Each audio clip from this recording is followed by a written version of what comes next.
11th European Development Fund Regional Private Sector Development Program, which is deployed and managed by Caribbean Export Development Agency. My name is Dr. Demi Sinanan, and I'm the Manager for Competitiveness and Export Promotion at Caribbean Export Development Agency, and it is my job to take you through this morning's program as well as tomorrow morning and Thursday morning as well. So it's going to be a lot of information. It's going to be a lot of presentations, but we are confident that the value you're going to get from these presentations and the information will definitely help you understand the agri-tech sector in the Caribbean. This seeks to position the agri-technology sector in the Caribbean for investment, both local. No, I'm sorry about that. You mean no? Someone. We have more than 500 delegates registered for this event from more than 600 from more than 60 countries. So good morning to those of you, good afternoon, and good night to some of you who are attending. We want to bring to your attention also the investment opportunities catalog that was developed by the KIPA members with support of Mr. Kirk Douglas. The catalog defines more than 80 investment opportunities from 16 Caribbean countries. And over the next few days, we will discuss these opportunities and highlight the many reasons why the Caribbean is well positioned for investment in agriculture technology or Agtech. And if you want more information on how to invest in the Caribbean, please visit www.investincaribbean.org. That's www.investincaribbean.org for more information on the key selling points of the region and how to contact the IPs and the 23 country representatives of KIPA who can give you more information and more details about investing in the Caribbean. So just some housekeeping notes. We would like to ask that everybody, of course, keep your mics on mute while presentations are going on. We will take questions starting after session 3 today, and you can put your questions in the Q&A section of the chat. And the moderator of each session will direct your questions to the different panelists. In the event that we're not able to take all the questions, we will, of course, respond to as much as we could, but we will also respond to those questions after the event. So you can feel free, we have your email address from your registration, so we'll respond to you directly. Just to note, the event is being recorded and all the recordings will be made available on Caribbean Export's YouTube channel within the next few days following the event. So given that we have a packed agenda, I will move right into it.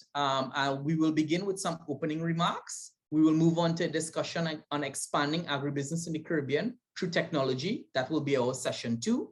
Session 3 will explore the topic, why the Caribbean for high agri investment.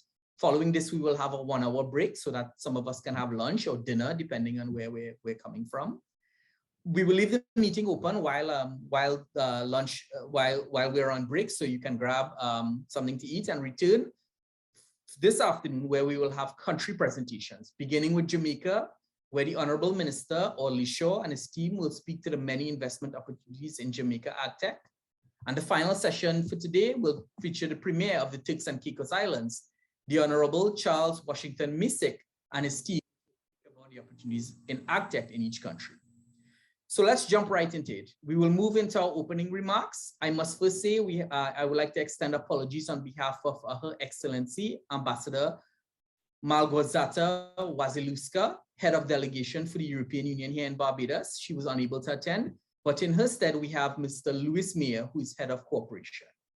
So it gives me great pleasure at this time to introduce Mr. Deodat Maraj, Executive Director of the Caribbean Export Development Agency, to issue the opening and his welcome remarks. Deodat? Yeah. Thank you so much, Demi. At the outset, I would like to recognize His Excellency Dr. Irfan Ali, President of the Cooperative Republic of Guyana, who has continued to be a strong champion of the work that we do at Caribbean Export and a very strong champion of the agricultural sector, not only in Guyana, but across the Caribbean. My friend and colleague, Louis Meyer, Head of Cooperation at the European Union Delegation to Barbados, the OECS, and the Eastern Caribbean.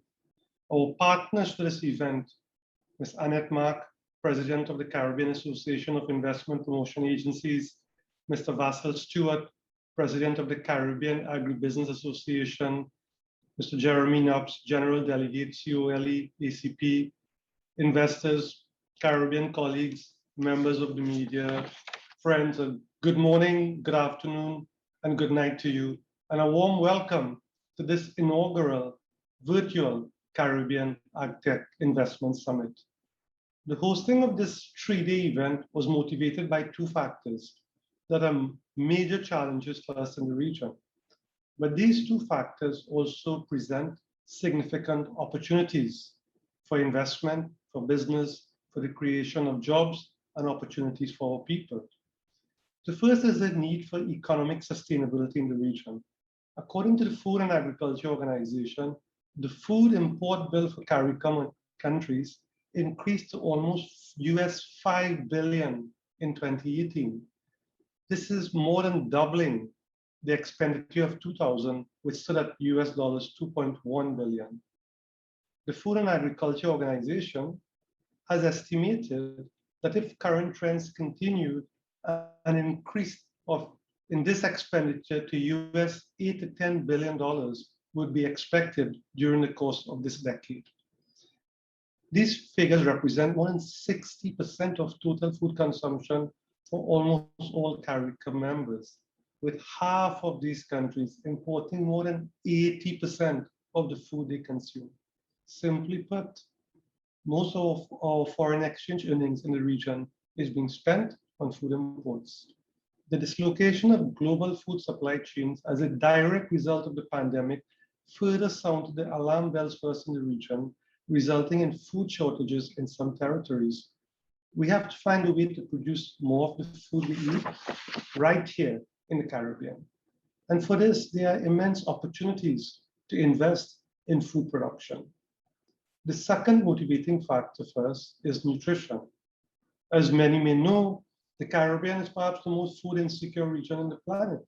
And also, there's a high prevalence and incidence of non-communicable diseases, which is the leading cause of death and disability, with 76.8%, almost 77% of the total deaths in the non-Latin Caribbean community being caused by NCDs in 2016.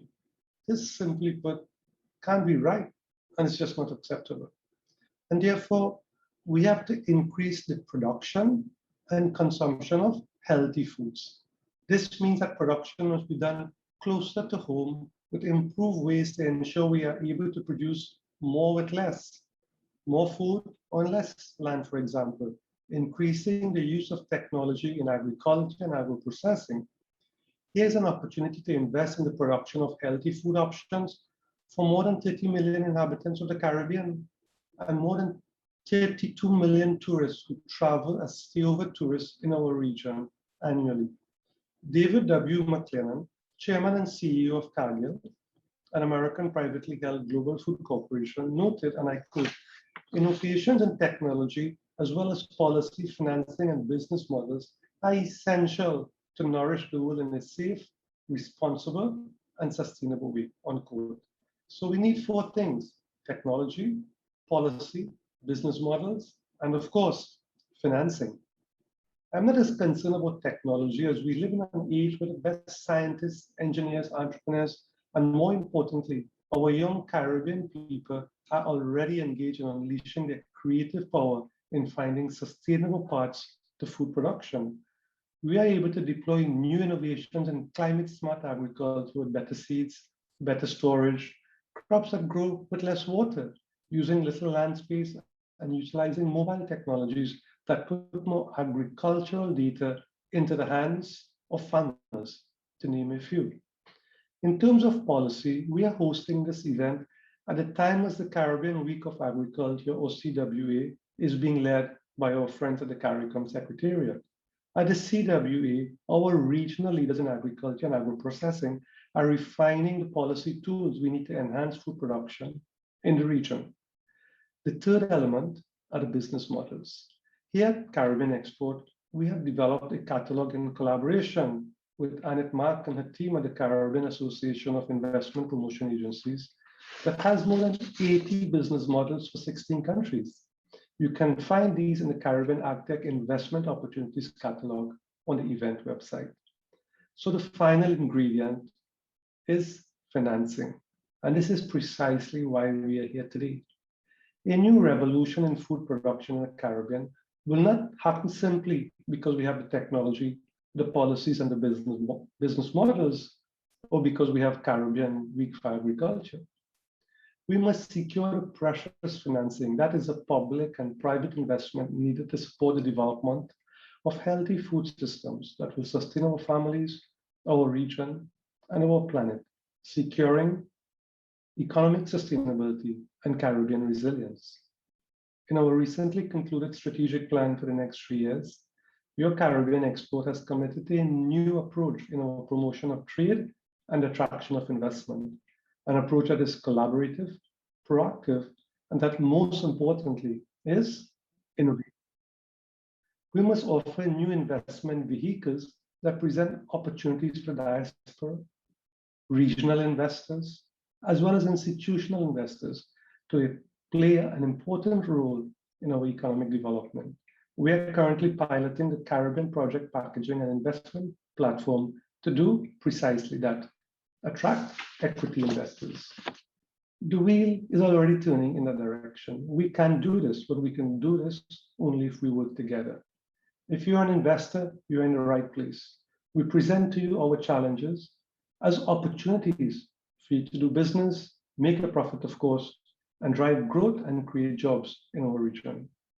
That being said, I believe I have used up the time allotted to make my opening remarks. So it gives me great pleasure to introduce my friend and colleague, Meyer, who has been an extremely strong supporter of the work that we do in advancing private sector development, creating jobs and opportunity for our people. Luis, over to you. Thank you very, very much.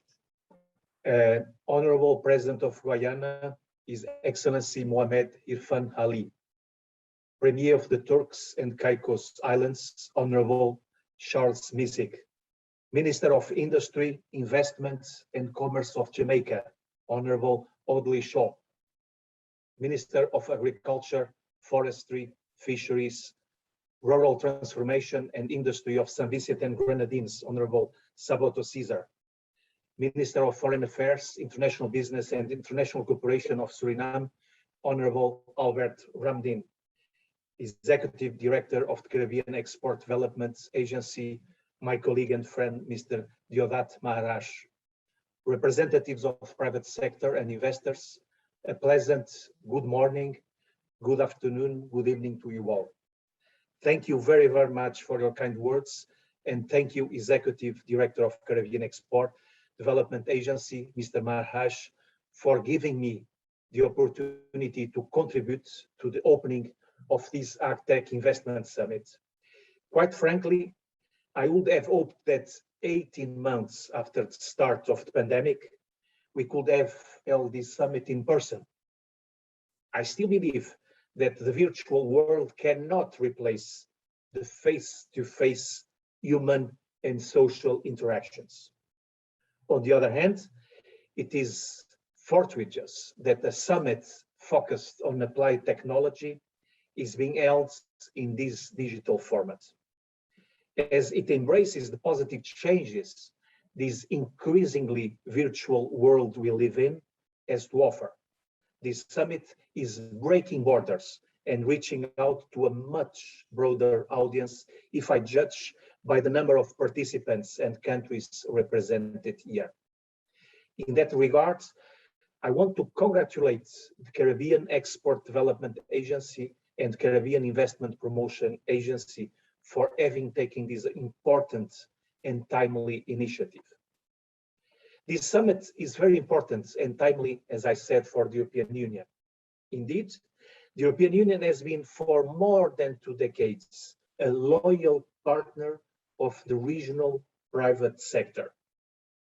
In partnership with Caribbean Export and CAIPA, we have provided a substantial amount of grant funding to support development of Caribbean small and medium-sized enterprises. The agriculture and agro-processing sector has been one of the priority sectors benefiting from a wide range of interventions. In a context where access to funding is a major obstacle in the region, the sector needs investors to come in and support its ambitions and allow it to play a vital societal and economical role. Some people will question why support the private sector and SMEs. The answer is simple. Private sector development plays a key role in creating economic growth, employment, and improving living conditions. The private sector enables governments in developing countries to generate increased tax revenues, thereby contributing to the funding of wider development strategies, and encourages entrepreneurship and diversification of the economy. In 2017, the European Union adopted the EU External Investment Plan, a 4.5 billion initiative encouraging private investment for sustainable development projects and achievement of the 2030 SDGs through bank guarantees, technical assistance, and expertise. With our investments, we aim to improve access to finance and financial inclusion, microfinance, for enterprises, engage the private sector in the fight against poverty, and support its role as a provider of goods and services, a driver of job creation, and a generator of public revenues, and help the private sector to contribute to sustainable development in all its aspects, economically, socially, and environmentally speaking. In addition, the European Union is partnering with the Inter-American Institute for Cooperation in Agriculture, ICA, to strengthen the Caribbean public and private sector capacity to comply with sanitary and phytosanitary measures, standards, procedures, including in the fishery sector. This summit is also important and timely because it is about attracting investment into agriculture and agro-processing, a sector which is vital as it provides the basic needs for every human being: food, be it directly from the farm or processed. You may still remember the images of the first days of the coronavirus crisis, the long queues in front of shops, empty supermarket shelves, and people afraid of a disrupted food supply. We also saw that as schools closed due to the pandemic, far too many children had reduced access to food programs, which ensured fulfillment of their basic daily needs. Such unprecedented challenges highlight the urgent need for food security, especially in small island developing states. There remains an exigent need for investment in the sector to ensure that it grows in a sustainable and resilient manner, as it supports both its economical and societal role. As underlined in a 2019 study conducted by FAO, the agriculture and agro-processing sector needs to respond adequately to the rapidly growing demand for high-standard agri-food products from the tourism, processing, and retailing sectors, a demand currently satisfied largely by imports.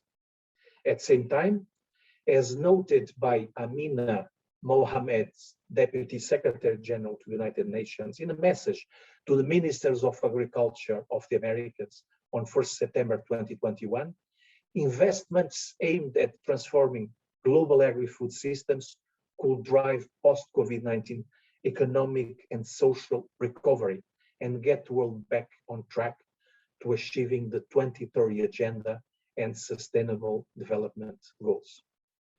In the European Union, we have put forward the farm to fork strategy to change fundamentally how we feed ourselves. However, the shift to sustainable food systems needs to be a global movement that includes better farming practices, climate neutral supply chains, and new business opportunities through carbon farming. The Caribbean will play its part in this process. Indeed, the recent CARICOM Regional Food System Dialogue noted the need for investment in the modernized agriculture sector which ensures sustainability and produces safe food with farming practices and infusion of technology to increase yields while maintaining food quality. And the EU endorses this approach.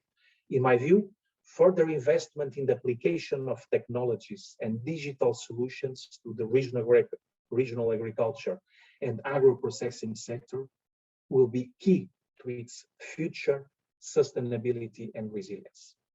It is through this digital lens that I also see the opportunities amidst the challenges of this COVID-19 era.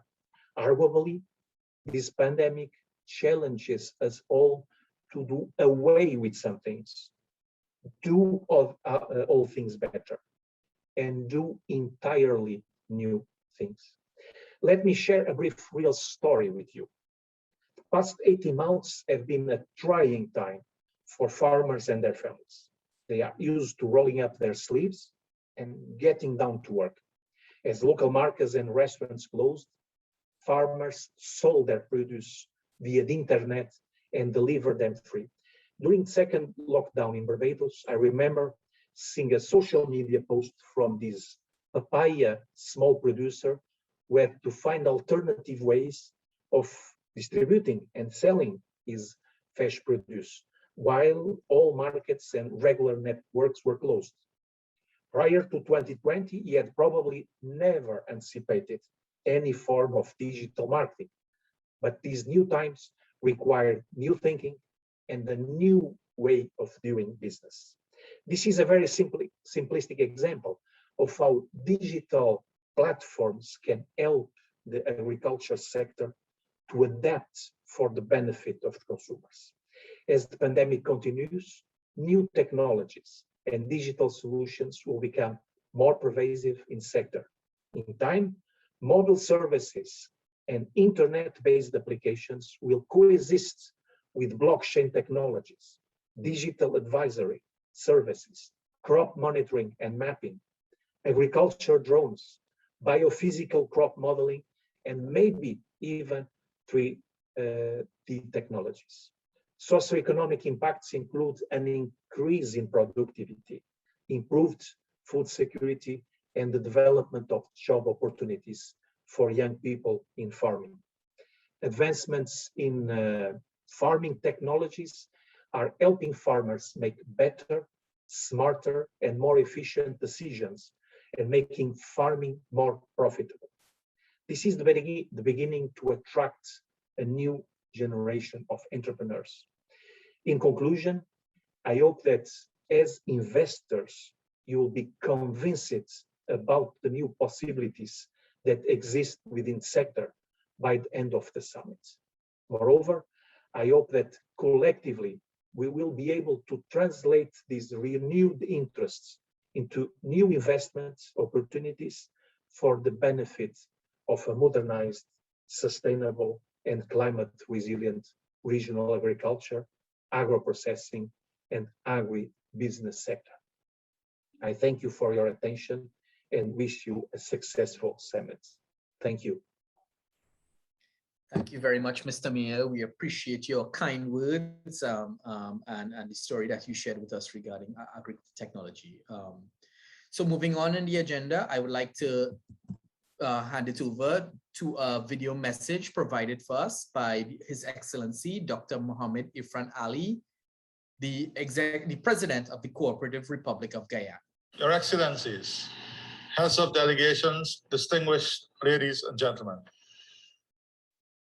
I'm exceedingly pleased to have been afforded the opportunity to deliver the keynote address at today's launch of the inaugural Caribbean Agtech Investment Summit 2021. This platform is extremely useful for highlighting the region's effort in promoting the transformation of food production and advancement of agriculture. I speak today as the President of Guyana, and I'm here to express my views on the use of technology as an instrument for transforming local agriculture. Guyana's perspective is not isolated, but bears relevance to what is possible within the Caribbean. I'm advised that CATES 2021 seeks to mobilize appropriately 300 regional and international investors, representatives from investment promotion agencies across the length and breadth of the region, along with international donors and regional business support organizations from approximately 20 countries. This indeed is particularly laudable and an initiative that is absolutely essential to catalyzing Agtech investments in the Caribbean. Importantly, as this summit emphasis is being placed on investment opportunities in the high-tech agriculture and high-tech agro-processing sectors for medium to long-term investment projects, the Agtech focus has several implications for the region as it seeks to significantly reduce the large regional food import bill, upscale agricultural production, and improve the sector's competitiveness. As the region gears up to expand its agriculture to include large-scale cultivation and processing, technology-based solutions will take on an increasingly central role. We live in a technological age. The principal driver of change in our world is technology.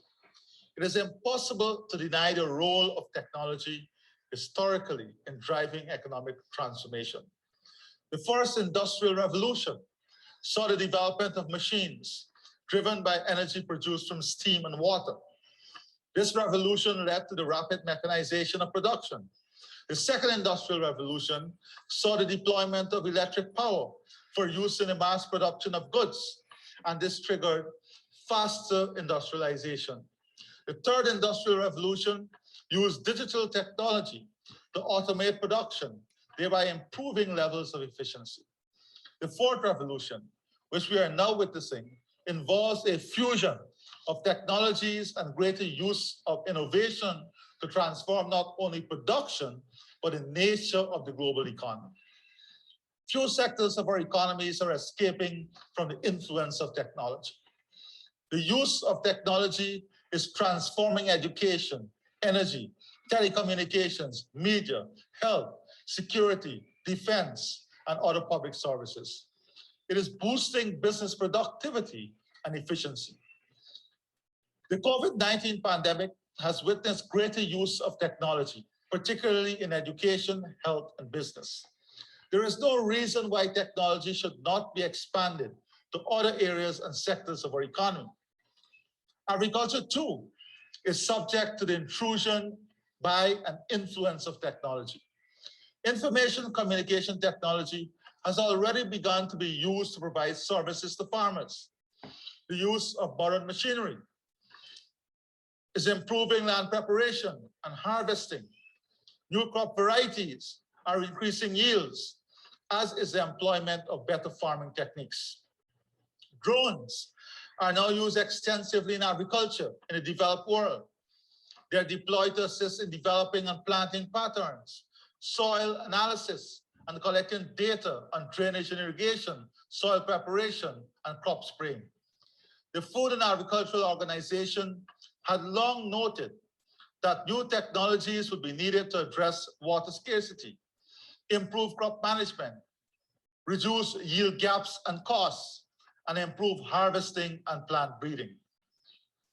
Much of these technologies are being improved with each passing year. Technology, therefore, offers immense benefits for local agriculture.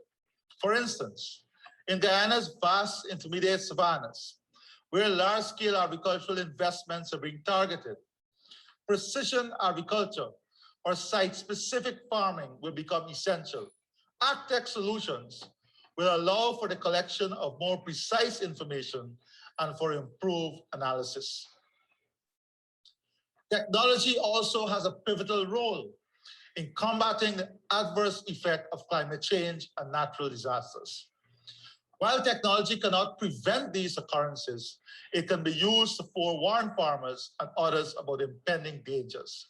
It is also a useful tool in assessing the damage and destruction by extreme climate events. The Caribbean has to be abreast with evolving agriculture technologies. Unless it does so, it can find itself losing competitiveness and being left behind. Guyana is no different.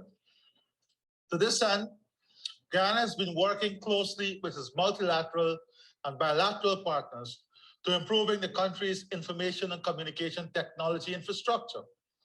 The Guyana ICT Master Plan is geared towards helping to propel Guyana into a modern and competitive country through the use of ICT. The strategy will focus on identifying areas of need and the outcomes necessary to fulfill sector-specific objectives.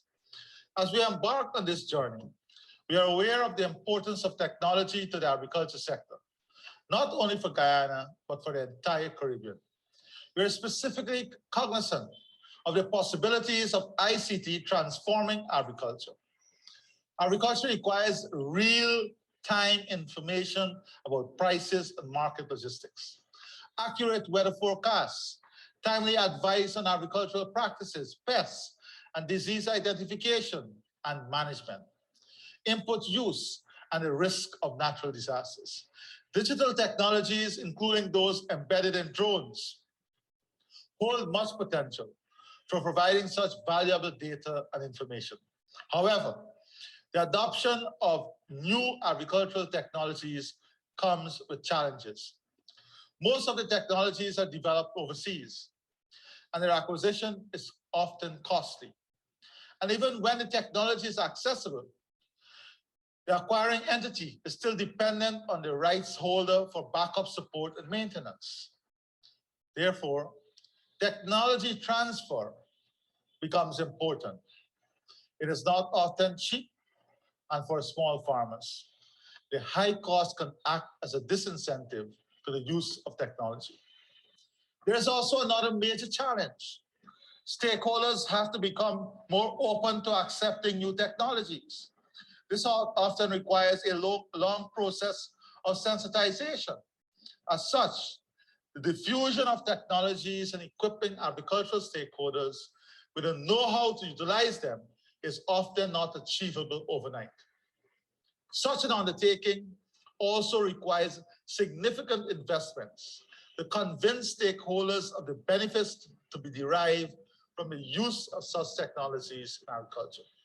There is a need for a paradigm shift in the use of technology within the agricultural sector. Many farmers prefer the traditional way of doing things and are averse to employing new technologies. This attitude will have to change so that technology is seen as a friend rather than as a foe.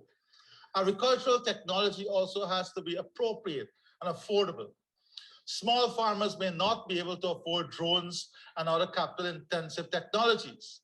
Appropriate technologies can be adopted to help improve land preparation, cultivation, and to reduce post-harvest loss. The Caribbean community is working to bring about technological improvement in agriculture. It has established a ministerial task force to advance the transformation of regional food system. The task force is in the process of developing the CARICOM e-agriculture strategy with support from ICA to improve producers' competitiveness, incorporate greater climate smart technologies in the production process, increasing inter-regional trade, and improve market infrastructure and connectivity, especially for small producers. Locally, there are a number of initiatives that are being taken to increase the use of technology in agriculture. For example, Guyana welcomes the deployment of the regional e-agriculture strategy, which will lead the way towards fostering the development and deployment of on-farm and off-farm digital agriculture technologies. Guyana support the use of state-of-the-art tractors, harvesters, and other connected devices that can provide information on soil type and condition, as well as water and nutrients availability, and improve agricultural productivity. The Guyana Sugar Corporation has invested in drones equipped with multi-spectrum cameras and computer software, which will enable the application of chemicals with ease and efficiency. It is hoped that this will lead to increase in sugar recoveries, production, and productivity while reducing downtime and costs. The Guyana Rice Development Board is currently working with the FAO on a digital enhancement program on a rice production monitoring system, which will improve the collection of production field data, such as sowing, harvesting, yield, and loss, allowing for improved and more reliable data analysis. Guyana Livestock Development Authority is in the process of introducing its livestock information system to improve the availability, reliability, and accuracy of livestock data for decision-making and reporting, and enhance animal traceability and surveillance capacity. The National Drainage and Irrigation Authority will continue to integrate the use of geospatial technology into the data collection and monitoring process. They can assist in the monitoring of changes in crop and livestock practices, plant health, soil type, soil fertility, and irrigation. The rehabilitation of the Biotechnology Laboratory at the National Agricultural Research and Extension Institute is an effort for crop improvement and enhanced crop diversity. Guyana, therefore, is playing its part in promoting the transfer and diffusion of agricultural technologies. In this regard, Guyana welcomes this annual Agtech Investment Summit. We view it as an important platform for attracting investments in agriculture and agro-processing, and in so doing, facilitate the transfer of technologies.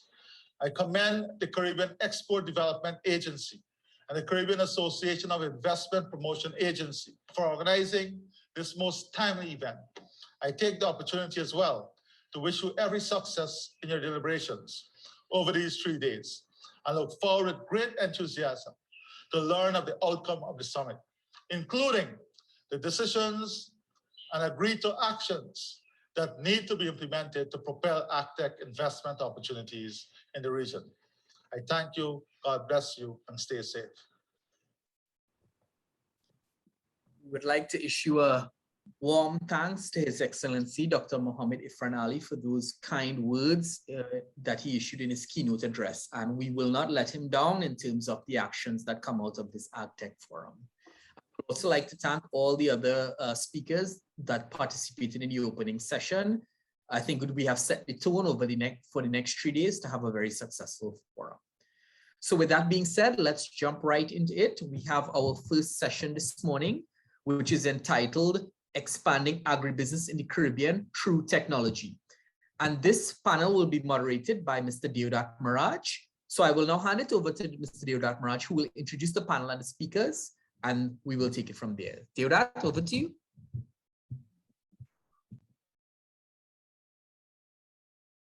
Thank you so much, Demi. I mean, it was really wonderful hearing that compelling presentation by His Excellency, the President of Guyana, and to also hear from our friends at the European Union and Luis, Head of Cooperation at the European Union delegation in Barbados, speaking about the vital importance of technology, the vital importance of agriculture, and the critical support that they have provided over an extensive period of time. We truly value that partnership.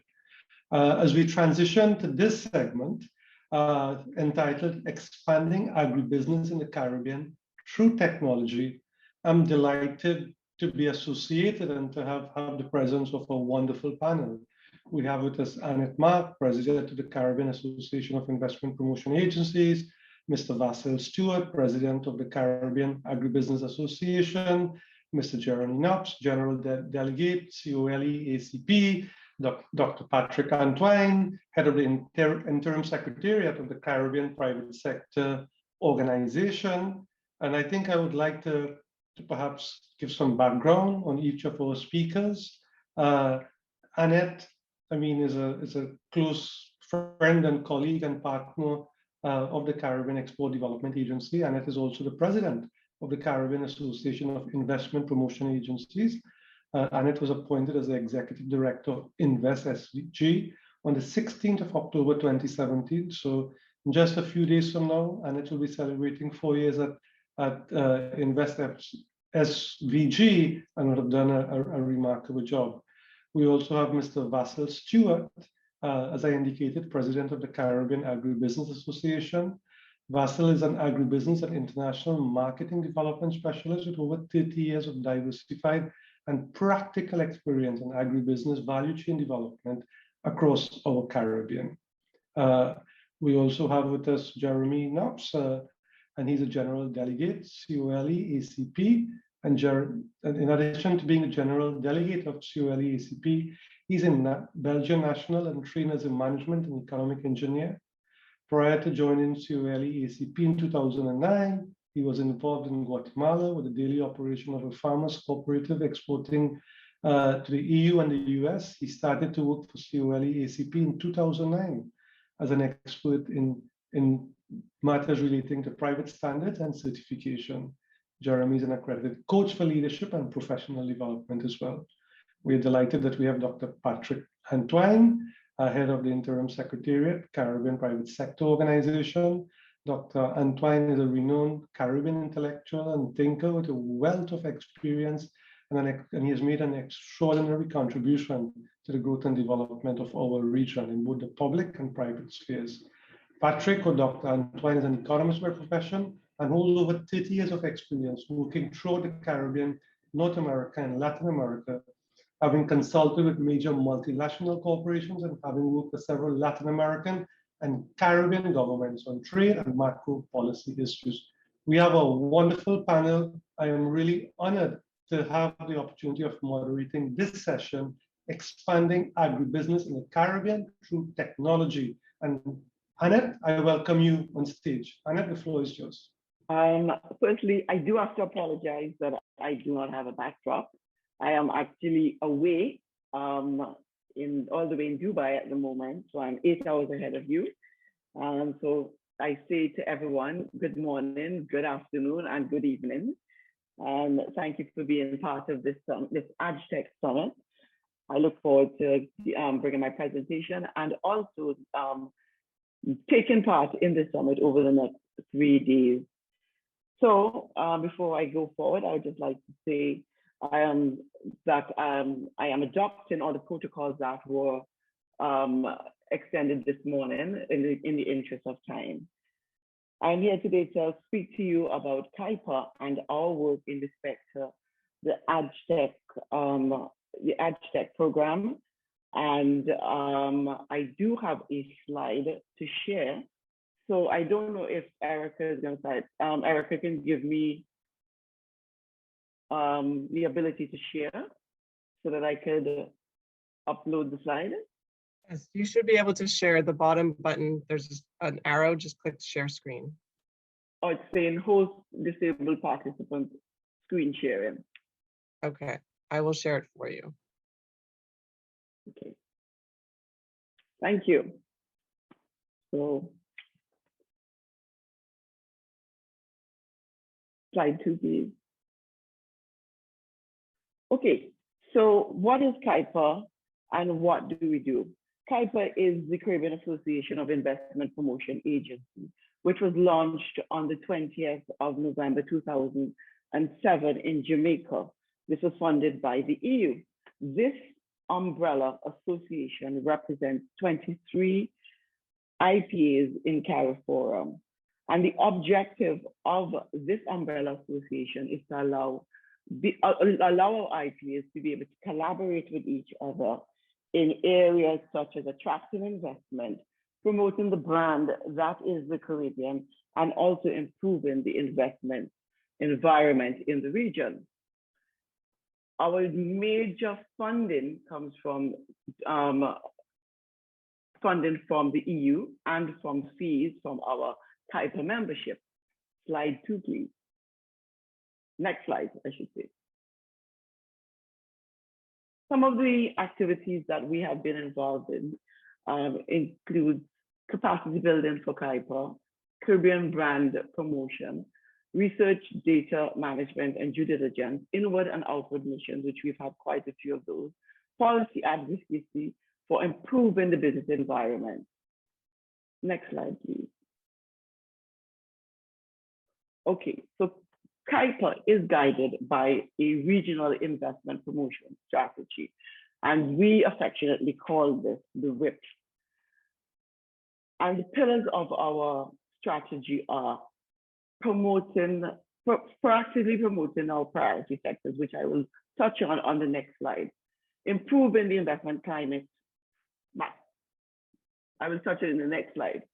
Improving the investment climate and aggressively communicating positive messages about the Caribbean. Of course, that is in promoting the brand that is the Caribbean. In proactively promoting the target sectors, this can be seen in on the three pillars.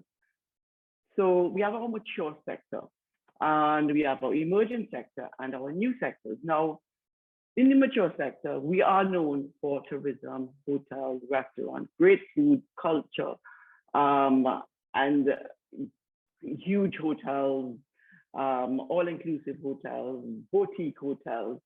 We're also known for geotourism, agribusiness, and well, of course, our Agtech Summit today. And we also have very mature financial services. The emerging sectors that we have noted are the ICTs and contact centers, particularly call centers. We also have an emerging also a business outsourcing and other ICT sectors. Jamaica has been leading the region where this sector is concerned. And there are other islands within the region that can also follow, and we look forward to seeing other member states following the footsteps of Jamaica. Of course, there's real estate and construction. We will rebound in spite of whatever effects that we may be feeling right now because of the COVID pandemic. We do expect that this sector will continue to grow. Creative sector, and I would like to add there also the creative and cultural industries as a whole, and light manufacturing. New sectors that we have noted are health and wellness services, and in particular, with the emergence of the modern medicinal cannabis industry, we note that there are a lot of inquiries from investors in respect to health and wellness hotels or health and wellness retreats.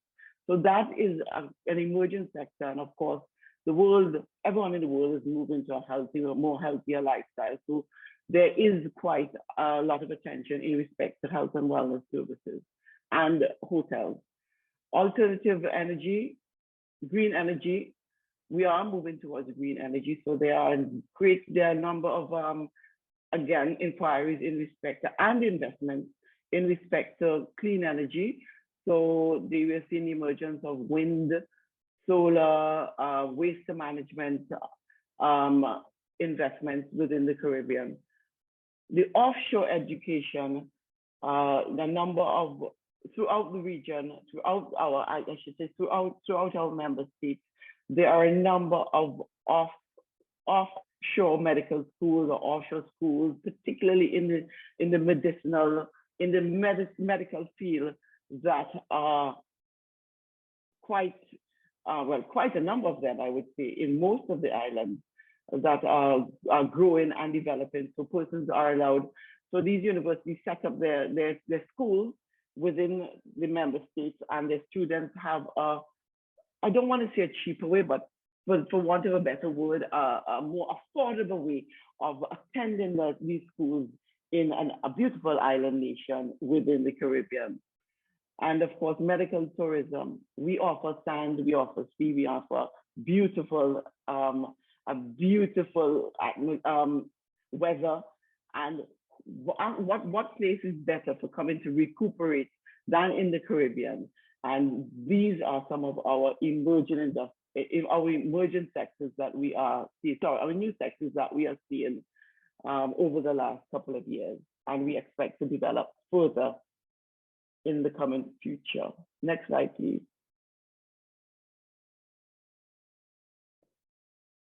So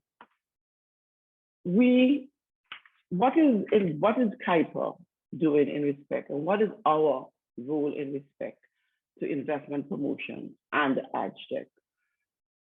First, what is Agtech? Agtech is basically defined as the application of technology to agriculture, and it is, you can see agriculture and agro-processing, and it is developed, it is applied on every step of the value chain.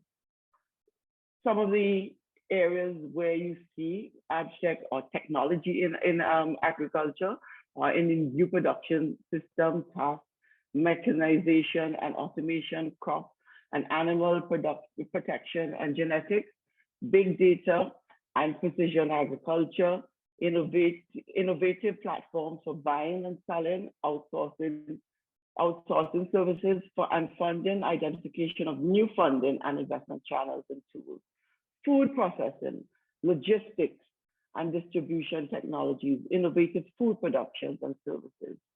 Needless to say that technology in agriculture is a must. If we are to make ourselves competitive on the world stage, we need agriculture. We need technology in our agriculture. Traditional agriculture will definitely not make us competitive.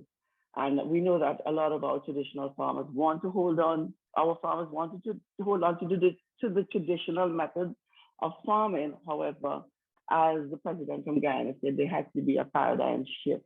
There must be a paradigm shift as our small to medium businesses need to build capacity, generate wealth. They also need to be able to reach certain standards so that they are able to export to new and bigger markets.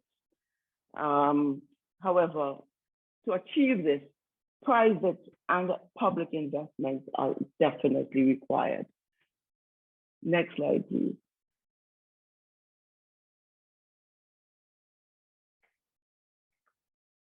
So going forward, what are we going to do? Equip our, I think we missed a slide. I believe we've missed a slide.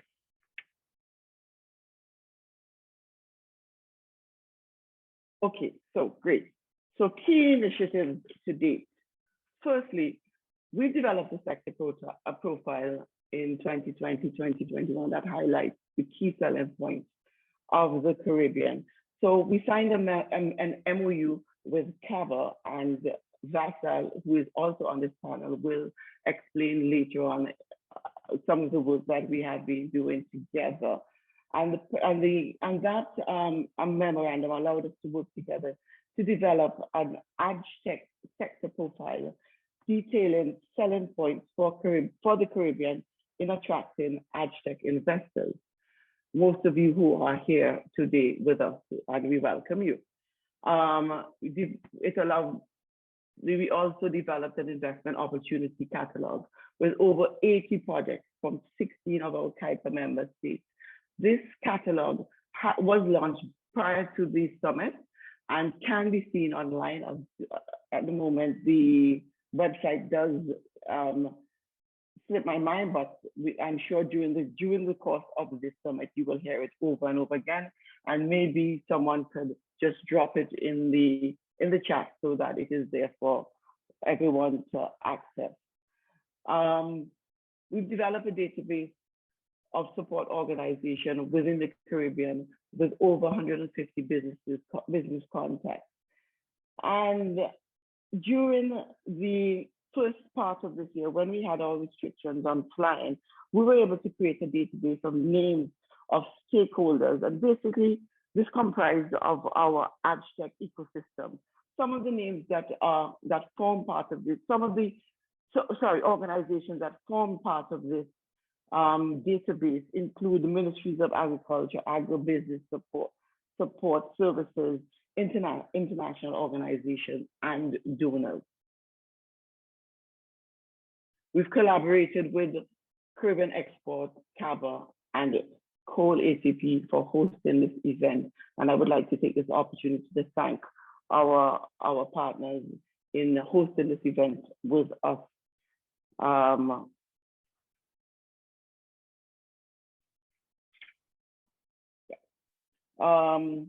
So this is about coal, I believe about coal cap. They are, hello? they are responsible for developing an inclusive, sustainable trade in fruits and vegetables. Sorry, something is going on with my my slide. Sorry about that. It should be on the right slide now. Okay, thank you very much. Yes, sorry, got a little distracted there. So I was on the point. No, you need to go back one, please. I'm not there yet. Am I? I'm sorry. Yes, collaboration with the Caribbean Export, CABA, and COLCAP. And a little about COLCAP, they are responsible for developing an inclusive, sustainable trade, focusing on fruits and vegetables, food production in the ACP countries, and trade with the ACP countries and with the European Union. Finally, investor lead generation to identify 20 to 25 potential investors for the Caribbean projects. Now, we actually engaged a lead generation company that will, after this event, will set up about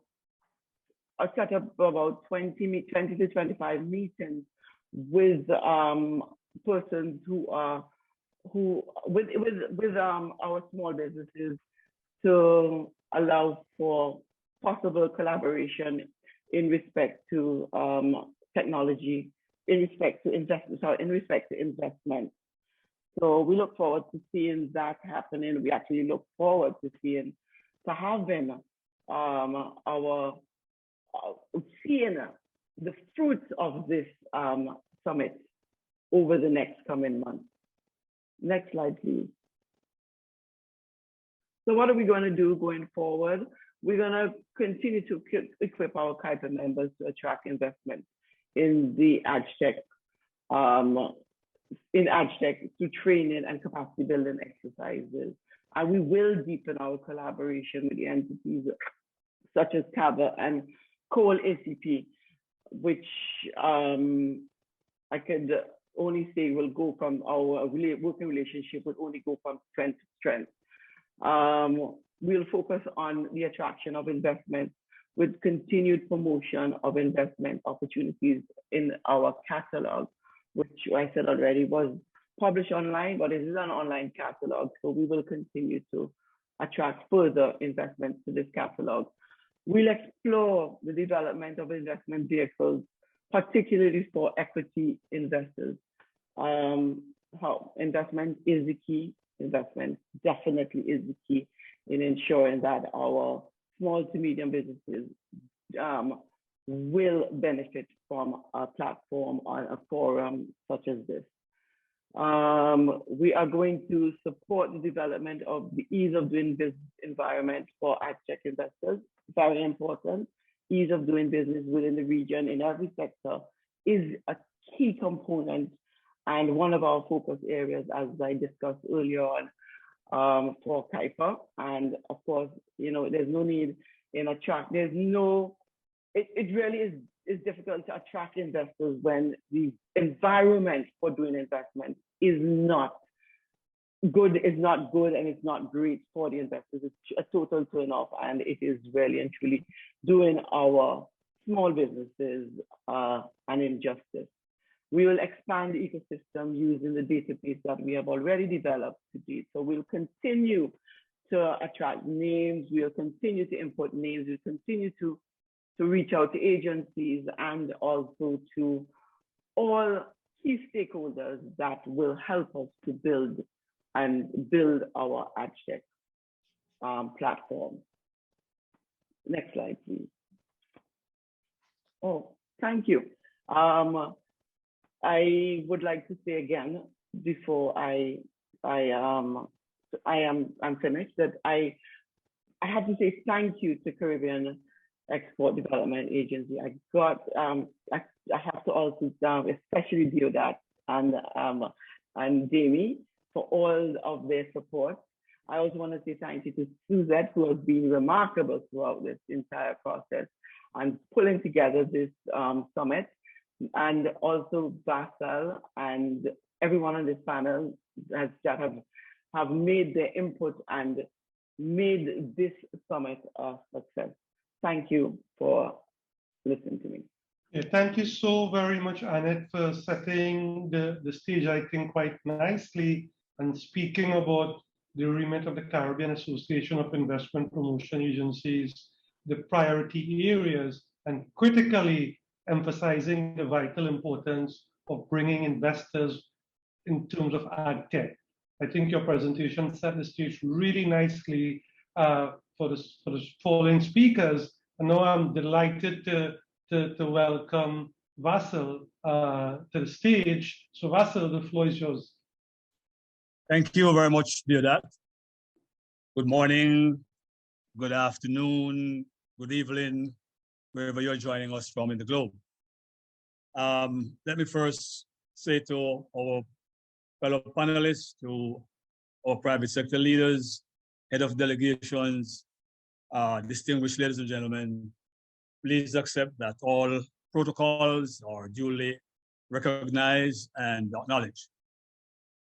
Allow me as well to express a very warm, very sincere Caribbean welcome on behalf of the Caribbean Agribusiness Association, CABA as we are popularly known. CABA is a for development, not for profit sector organization. We describe ourselves that way because we think it's important to recognize that even though we are a private sector organization, our major focus is on development. We were established all the way back in 2000, so we are 21 years old this year. And we were established by stakeholders throughout Caribbean with the initial support of the Inter-American Institute for Cooperation and Agriculture, IECO, with the aim of providing a private sector mechanism that will promote the interests of the sector, in fact, promote and defend the interests of the sector through facilitating sectoral dialogue and relationships aimed at increasing investment, production, and trade.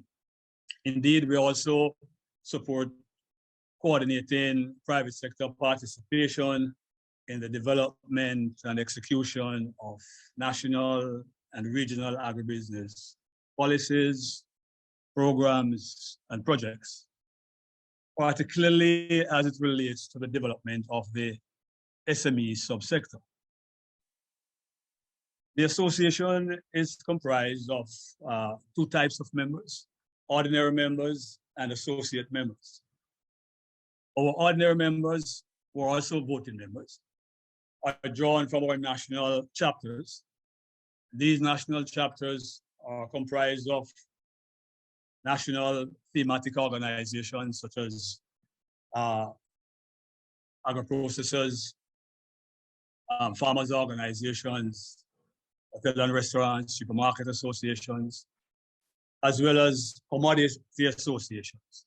And this is both at the national and regional levels. Our associate members, on the other hand, are comprised of individuals, whether they are firms or individual persons who are either involved in the sector or have particular interest in the sector. The organization is led by a 7-member board of directors, drawn from our members across the region. Now, although CABA is a private sector organization, we benefit from high-level recognition by governments and other regional and international institutions.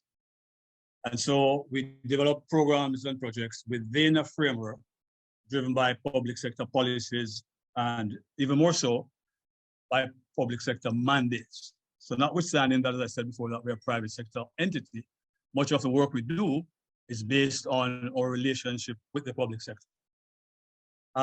This relationship is given practical effect through the Caribbean Secretariat at the level of COTED, which is the Council for Trade and Economic Development.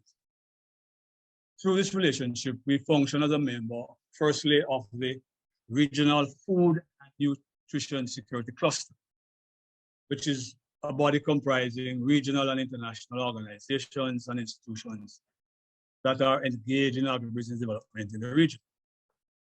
And this body was in fact established by the CARICOM Secretary General in order to create a mechanism that will coordinate relevant national and regional programs and projects in order to ensure that efficient use of limited resources and to ensure that we have a mechanism to effectively monitor and report on these programs and projects.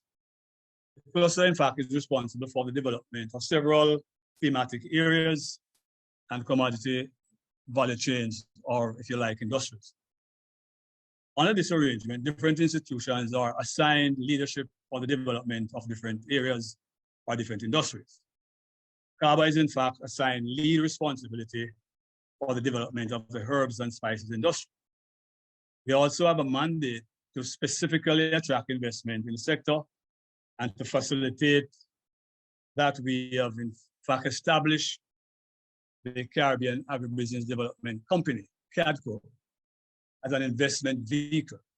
CADCO will allow private sector partners to pool resources and based on the development of specific investment opportunities, create the opportunity for collective investment. Indeed, we undertake identification of investment opportunities and prepare bankable investment proposals, either through presentations from private sector or through our own efforts at identifying where opportunities exist. In fact, in pursuit of this investment promotion role, we have established an MOU with CAIPO. And as you have heard, my previous colleague would have outlined the role of CAIPO. And we felt that that was a critical arrangement, a critical area of collaboration, given CAIPO's lead role in attracting investment in the region. So we expect that under this relationship, we will function as an advisory arm, a technical support arm to CAIPO. We have also established similar kind of relationship with COLI-ACP. In the case of CAIPO, we will undertake joint promotional activities, as is evident by our collaboration in this first Agritech Summit. It will allow us to undertake the identification and penetration of export market, support to other SMEs that are seeking to act collectively, and to provide technical support to member organizations to build various value chains. The agreement with COLI-ACP, which we are very grateful for, because we think given our role in not only driving investment, but in promoting export, that the relationship with COLI-ACP is a critical one. It will allow us to gather international information insofar as market intelligence is concerned, and in terms of market penetration activities, and creating market access roadmaps so that our SMEs, where they're acting collectively, can benefit from international market opportunities.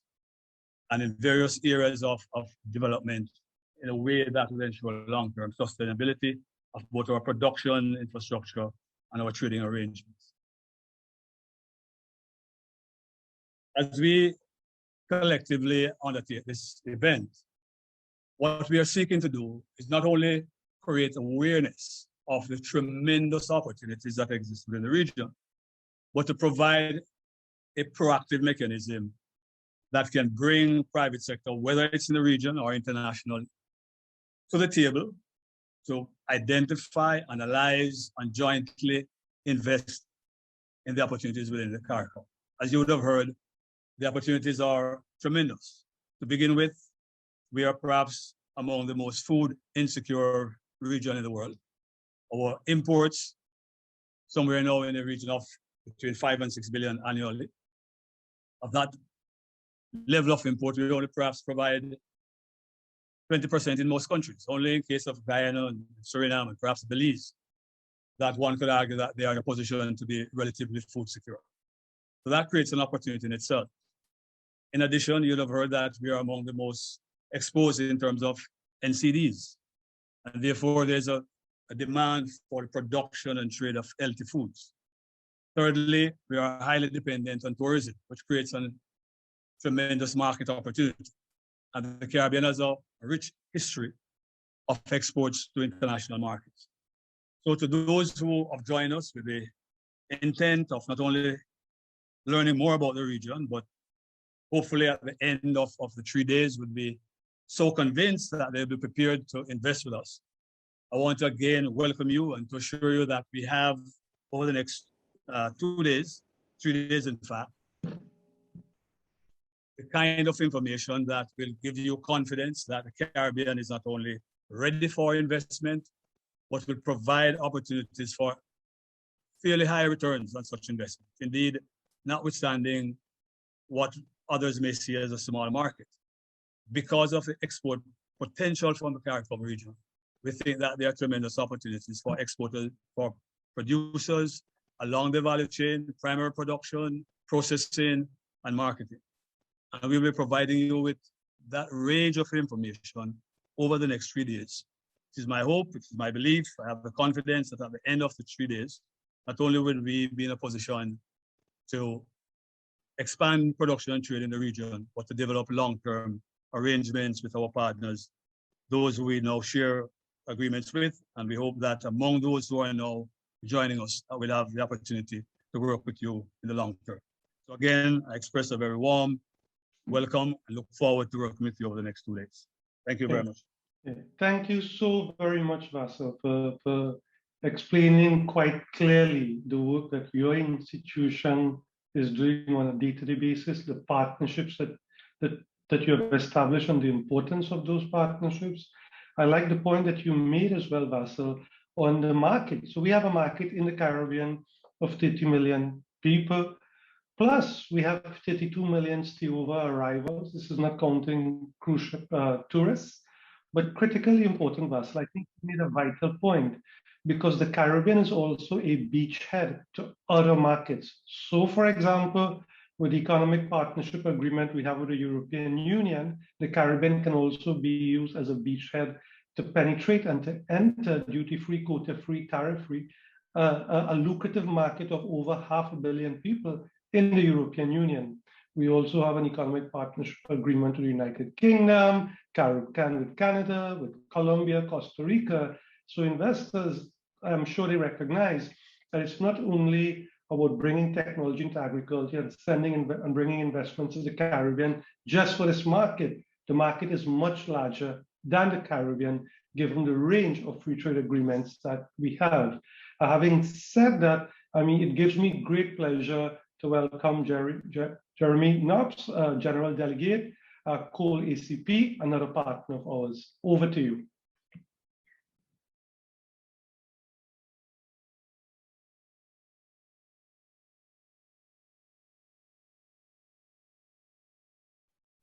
Thank you, Deodat, and good morning, good afternoon, good evening, ladies and gentlemen, excellencies, heads of delegations. It's a real pleasure to be with you, and of course I would like to start by thanking my fellow panelists and of course the partner organizations through which this summit has been made possible. Of course, notably Caribbean Export, CABA, but we'll have the opportunity, I guess, later on through the presentation to get back to this partnership. I'm going to share with you a couple of thoughts, explanations, reminders about who we are, COD ECP, and how we are looking at Agtech, and more specifically our role and what we feel we could be contributing to do, especially for the Caribbean region. So a brief reminder about our structure, COD ECP. As Vassal explained in the case of CABA, but we're also a not-for-profit association. And it is important to start by saying this, of course. We're private sector, so our members are companies. And the vast majority of our members are companies involved at production or processing level throughout Africa, Caribbean, Pacific countries. and specifically in the fruit and veg sector. The specificity of COLISP is that we also have EU importers on board, and that historically links back to the origins of the association and why it was created. And originally, 45 years ago, it was really set up by operators of the value chain to facilitate those trade flows between ACP countries and the EU. I'm saying originally because today, of course, the EU market is still fundamental throughout our activities, but we are also, of course, looking at all the trade dynamics taking place at domestic and regional levels, in line with the evolution, basically, of our members. And so our mission as a private sector association is to support development of an inclusive and sustainable production and trade in agricultural products, and specifically in fruit and veg products. We have this particular sectoral focus, it is important to note, primarily within ACP countries and between them, and between ACP countries and the EU. But it is not to say that we cannot be looking also at other markets. These are specificities from a sectoral perspective and from a market perspective. Our vision is summarized by 2 words: growing people, which means that in order to be conducting this mission, we believe our main contribution as an association is to be focusing on human capital and on really building this new generation of professionals throughout value chains to support the transformation of our agri-food systems. Now, beyond the typical traditional role of a private sector association, we developed throughout the years an expertise into managing technical assistance programs. That's a major part of our activities basically today, managing several programs, which all have in common basically the facilitation of market access. I'll get back to this. And the main one at the moment, which is active in the Caribbean region, is the Fit for Market SPS program. So the geographical remit is ACP countries. So we're looking at the Caribbean region, we're looking at Sub-Saharan Africa and the Pacific region. And it's funded by the European Union and the Organization of Africa, Caribbean and Pacific States under the 11th EDF. Now, I talked about market access because that's really about the kind of cornerstone of all our different types of interventions. Now, I talked about human capital. Another characteristic is really about facilitating market access. And the Fit for Market SPS is specifically designed to be facilitating market access to domestic, regional, and international by complying with SPS regulations and all types of other market requirements. And the challenge we try to overcome is driving this compliance process, but we're really within a sustainable framework, which ultimately has to improve the competitiveness of MSMEs now, because that's the main target group. Of course, we're working also with the enabling environment of MSMEs. And we do that by having put in place a sustainability program with a sustainability self-assessment with a number of indicators to really drive a number of changes at farm and processing level into some key performance indicators at business level.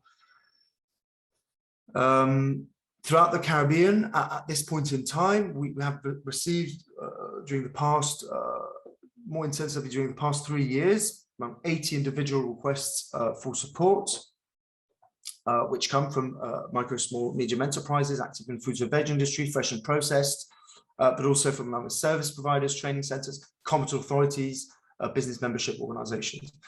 Of course, competent authorities are also key when we talk about value chains, market access. Ultimately, they are needed hand in hand with the private sector to be able to make sure the key certificates, inspection processes are being rolled out, and that the origin and quality of the product is guaranteed. I'll put here the link on how to access support directly through the Fit for Market SPS program, and I can put it again in the chat.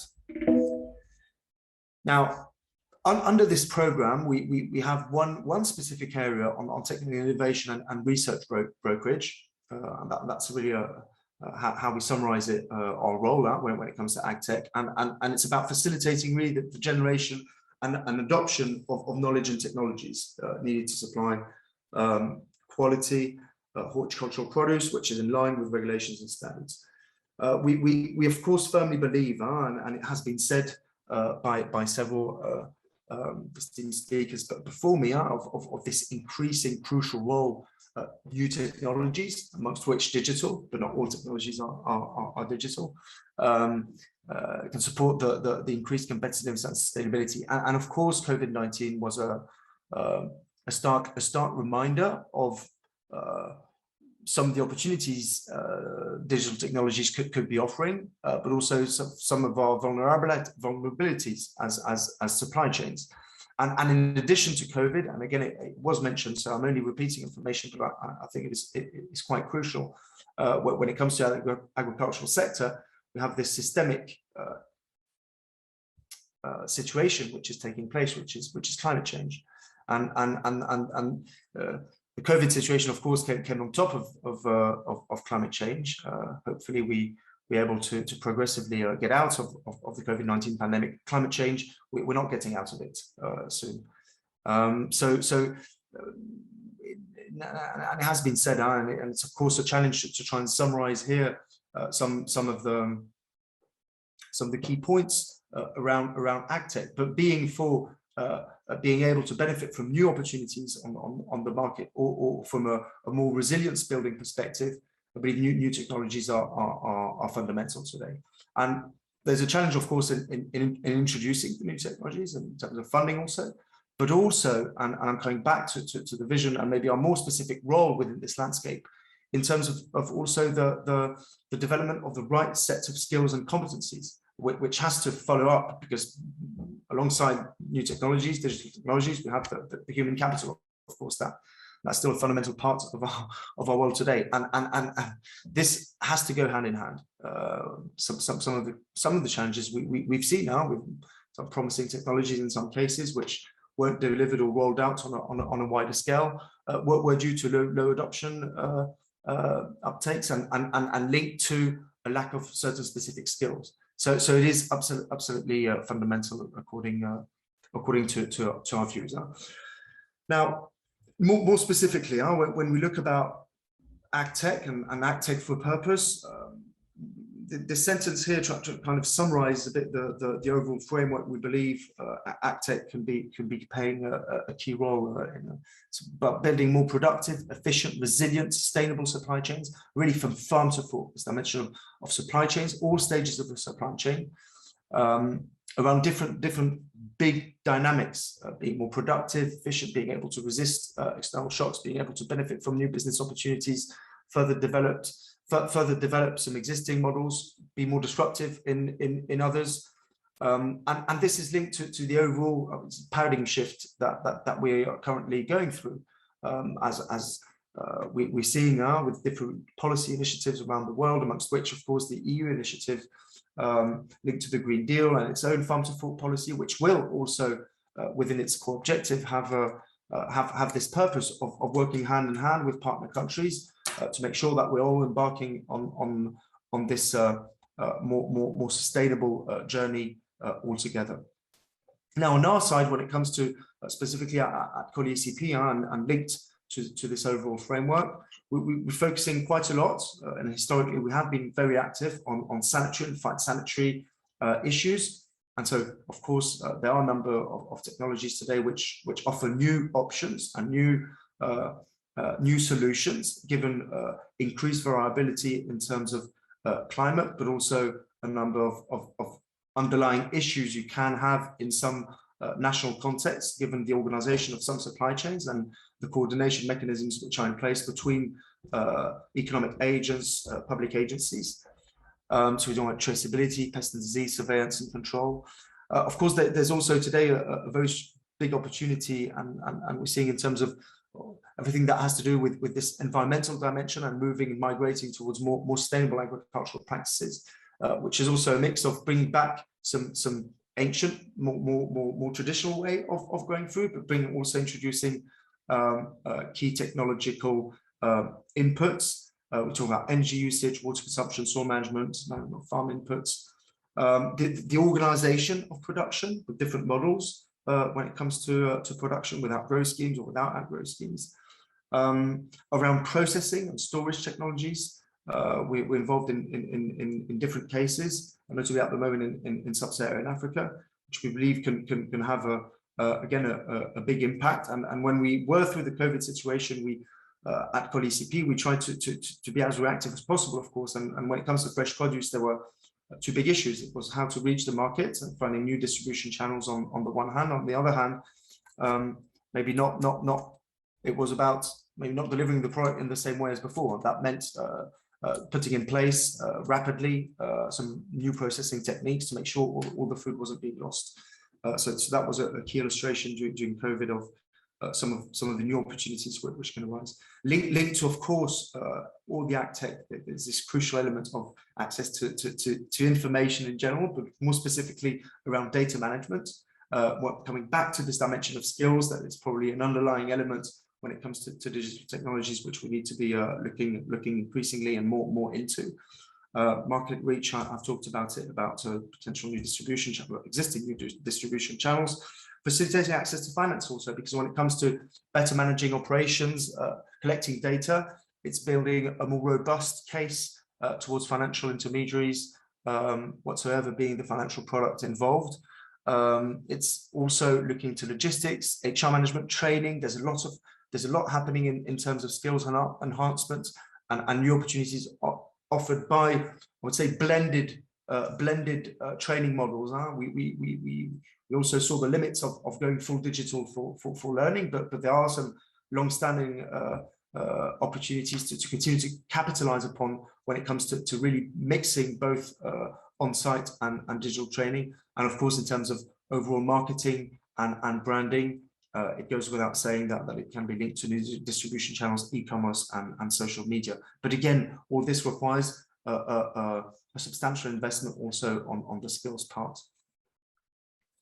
Now, in the Caribbean, our operational strategy, and that can only be done, of course, in full partnership with CAIPAT, with CABAT, with Caribbean Exports, and with others, of course. Thinking here about ICA.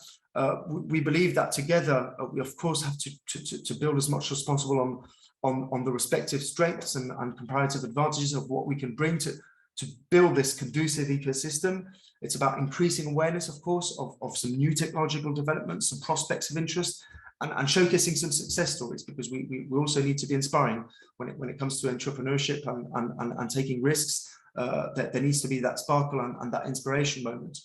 We can be looking into creating some case studies and implementing pilot projects, as we've been doing in other parts of the world.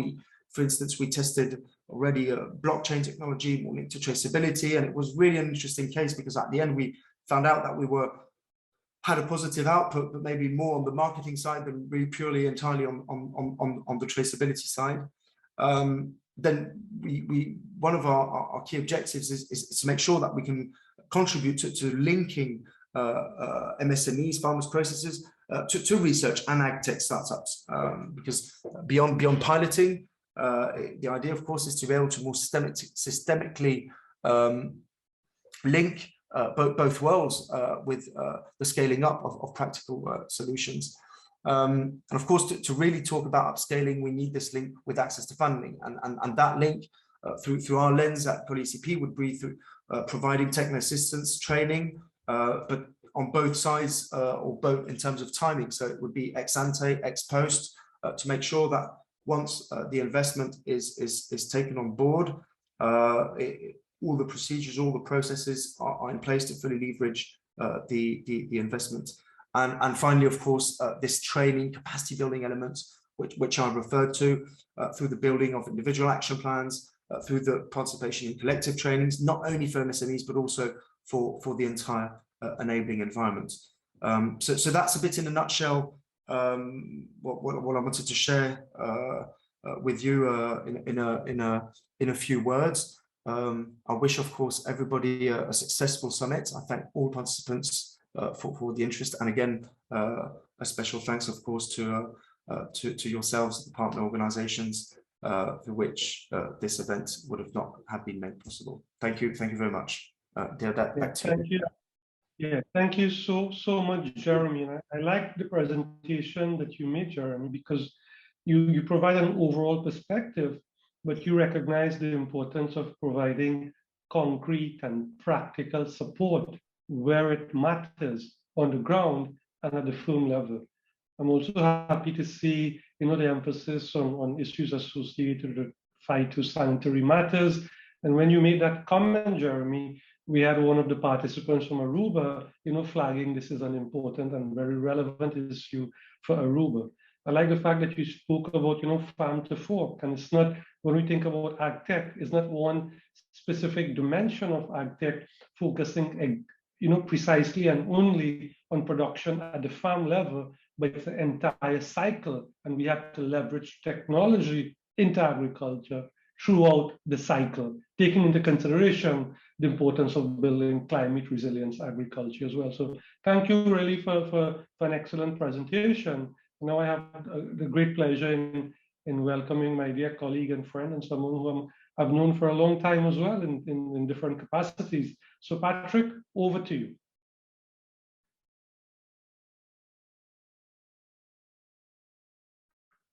Dear, thank you very much. And taking all protocols as being observed, and I want to bring in greetings on behalf of the Executive Committee of the CARICOM Private Sector Organization, and to say how delighted we are to be here participating in your very important symposium at this time, which comes to as the CPSO continues and in fact more appropriately winds down its first mandate given to it by the heads of government even before we had properly established the organization of delving into the 25 by 25 program that you will hear much of today. Just very quickly, we want to make perhaps quick work and not repeat many of the points that were made before by the colleagues on this panel. Just to give you a sense of the CPSO, which is an institution that is established in accordance with Article 22 of the revised treaty, and at the heads of government in October 2020, the heads would have conferred the status of an associate institution on the body, which brings into existence an institution long dreamed of by the framers and those who would have been the architects of the revised Treaty of Chaguaramas. There have been other institutions, but the role of the CPSO as an associate institution sitting in the councils and organs and bodies of the community representing the private sector's interest is what is the innovation here. And so the mission of the institution really is to become the driving force for the private sector in supporting the full implementation of the CSME. We have put a time frame on this. I want to be clear that this is a project. The private sector has very clearly and very loudly stated we're in this at our expense with our full commitment for 5 years in the first instance, after which we will evaluate the impact and the contribution that we've been able to bring. And so we are busy about carrying out some very specific things in keeping with that mandate. And so the vision really is to contribute to this fully and well-functioning CSME in all the various pillars that are important. We call those the freedoms in the community: goods, services, people, capital. And in this regard, we have focused because we have recognized one of the weaknesses of many of our institutions, well-intentioned though they are, is that we focus on too many things at the same time. And so we've been very, very specific about the kinds of issues we'll be focused on. And the first one is the mandate given to us by the heads of reducing the CARICOM food import bill by 25% by 2025. Perhaps better put is to contribute to the private sector's commitment in reducing the food import bill by 25% by 2025. And of course, we're engaged in some other work that we'll talk about quickly, front of package labeling, rules of origin. And so it takes us to what we've called priority opportunities. And you will see here that we've actually identified 5 priority opportunities to begin with. And those really account for about 418, 420, depending on the numbers you're looking at. And what we do in keeping with that mandate is that we've kept a very close count.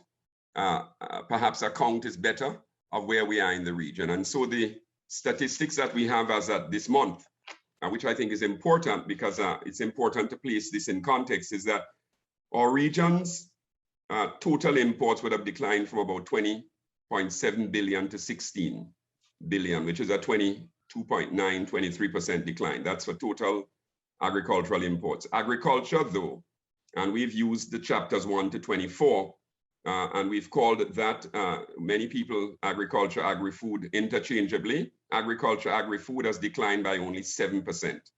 And although we've had a slight decline in imports, the share of agricultural imports in the total imports has gone up from 15.9 to 18.9%. And this is based on data for the whole region, provisional data for Jamaica, which is the best that we have, and preliminary data, all of which was obtained from the CARICOM Secretariat and double-checked with the country. So that places us in context. It's also important to say that our tourism demand, which is a big part of what we're discussing today, that the tourism has declined by 65.5% between 2018 and 2020. And so that takes us to the jump-off point where we have run some correlations. And we make the point that for the agri-food system, all the sectors, if you wish, the tourism sector is important. But we found that the domestic population, the resident population in the CSME, is of a higher level of correlation to our level of agricultural performance. And you would expect that. And that takes us to the point where, yes, tourism is important, but the question becomes, how do we join together these disjointed markets? And that remains the focus of what I have to say. How do we bring together these markets that when we speak, they sound as though they're markets that we can aggregate, when in fact, they're not markets that can easily be aggregated for many of the opportunities that exist. And so I want to talk about three things that I think is a little different, but is consistent with what's been said. I want to talk about the institutions that are important to linking the agri-food sector to technology. I want to talk about the incentives that are important to doing that, and I'm using incentives in its broadest sense, and I'm talking about the risk. So three things: institutions, incentives, and risk. And just when you talk to the private sector, what jumps out at you is that there has been, in fact, an issue of confidence in the arrangements that we've had in place. And all of this, I heard my colleague who spoke previously, that we're talking about market access, but we're also talking about market presence in the case of domestic markets. And this issue of confidence continues to be an issue that's important, but increasingly is lurking in the shadows of the discussions that we're having on investments in agriculture and on reducing food imports substantially in the magnitudes that we've been talking about. I'm happy to say that engaging this over the last 2 years, we found that there is a cautious return of confidence. And I want to say again, cautious return of confidence. And so when you talk to the private sector that are about to take matters to their board, that are about to take matters to their finance committee, this issue of can we now rely on the arrangements that we're discussing is an important one. I want to leave it there because behind all of the great discussions on technology is this issue of how are we going to ensure that we mitigate the risk around investments in the technology. And so increasingly, the boards, because a lot of these technology solutions are in fact expensive when compared to that which we've put into the agri-food system in the last 20 years, the boards want to know how are we going to ensure this is by providing insurance instruments, etc., around these technologies. How are we going to make sure that the ground is not going to shift while we're in midstream of implementing this? And how are we going to ensure too that there is this equity across the table? And I'm putting that, it's not a pleasant topic, but this is a discussion where I think we need to be frank. The second issue is the issue of non-communicable diseases. But for the private sector, the other part of that discussion, which links to what we're discussing today, is non-tariff measures. Let me repeat, Non-communicable diseases, great. We want to consume fresher, closer to home. It's also good for the environment. But when you look at the statistics and you look at the opportunities that exist, those in many instances are the opportunities that attract non-tariff measures. No, I didn't say barriers, I said measures. It's not an old subject. Even as I speak with you, we are about to present to ministers on Friday the results of the first comprehensive investment business case on poultry. And there, let me just say for those in this meeting, intra-regional trade of poultry is less than 1% for fresh and chilled poultry meat. I can include frozen as well. Less than 1%. And the reasons for that is that there are a plethora of policies that are different across all the country. So when we talk about investments, for instance, in the poultry sector, and we are getting some investments happily, many of which are, of course, pipeline investments, and many of which we are enabling by linking the private sector. What is really, what belies that discussion is how are we going to open and keep open these opportunities across CARICOM? And so I've made the NCDs and NTM's point. That also goes for a number of vegetables and fruits. And I wanted to make that point there. It is less so for processed products. And so no wonder when we look at the recent statistics, while the agri-food system has grown, if you wish, in a very small way relative to, let's say, 2015, what has grown more than the sector as a whole are, in fact, the processed products where the NTMs are less binding than the regimes for the opportunities in the vegetables and the fresh meats and other sectors. And the third thing is the institutions. That's my third point. My third point is that if we are to get the investments, because the technology is there, we can access it widely. What is going to drive a lot of this is the institutional arrangements, the regulations, and the standards. I heard my colleague from the COLE-ACP. I'm not going to do a deep dive because you have. Only to say that the CPSO at the 31st intersessional meeting did present a full comprehensive list, as we understand it from the private sector's perspective, of what are all these regulatory and standards issues that we have to navigate if we are to get the kind of performance we're talking about here to essentially justify the investment in the technology, which of course is going to build out the markets that we have and the market opportunities. And that's my third point. And to say that we're happy that what we've been able to do so far has brought the CDB, CAFSA, and CARICOM together so that we're now developing trading protocols, which are now specific to the opportunities. And the 7 opportunities that we identified, we have protocols being developed for all. The second thing we need is that we need to have these standards and all of the SPS measures that are being developed, that those should be developed to the global standards that we essentially have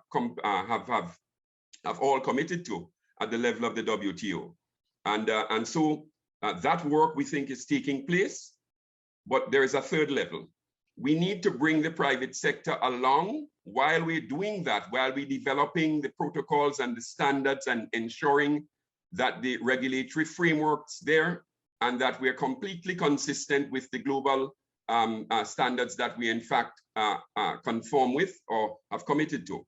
We need to bring the private sector along so that as they put their own processes and their own facilities in place, that they are essentially being done in a way that is consistent with that. And we found that that is in fact a loophole. My fourth point, very quickly, is that we need to understand that the incentives regime that drives market access is, when you do the analysis, perhaps the most powerful single factor which accounts for agri-food performance in our region. And so it takes me directly to the CET and the rules of origin.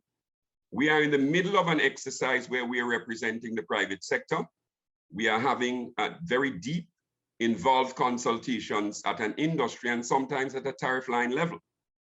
And it's important that we recognize where we are. We want to produce and supply products, particularly on the process side globally.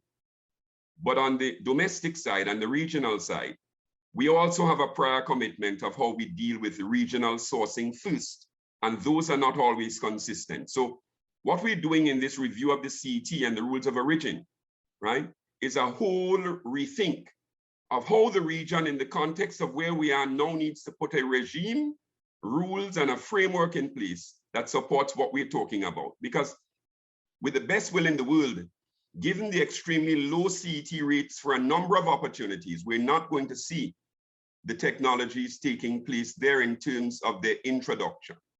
And then they have other opportunities where the rates are adequate for the introduction of these technologies. But because the market that they need to service are markets for which many of the rates in the same lines or same opportunities are so low, then you're not going to get, if you wish, the market scope or the magnitude of the market that you need to drive the investments in the best way. And I want to make the next point. Increasingly, the private sector, when they look at these projects, are recognizing that we need to focus as well on export markets.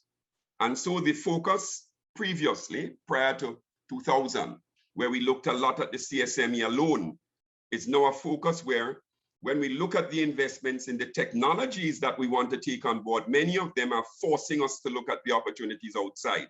And I heard the colleague, I heard you, Deodath, talk about what we need to do in terms of accessing markets in the ACP. The sixth point, we've not done well as a CPSO. We're new and we have just come into the playing field, but recognized that all of us have underserved the micro and small firms.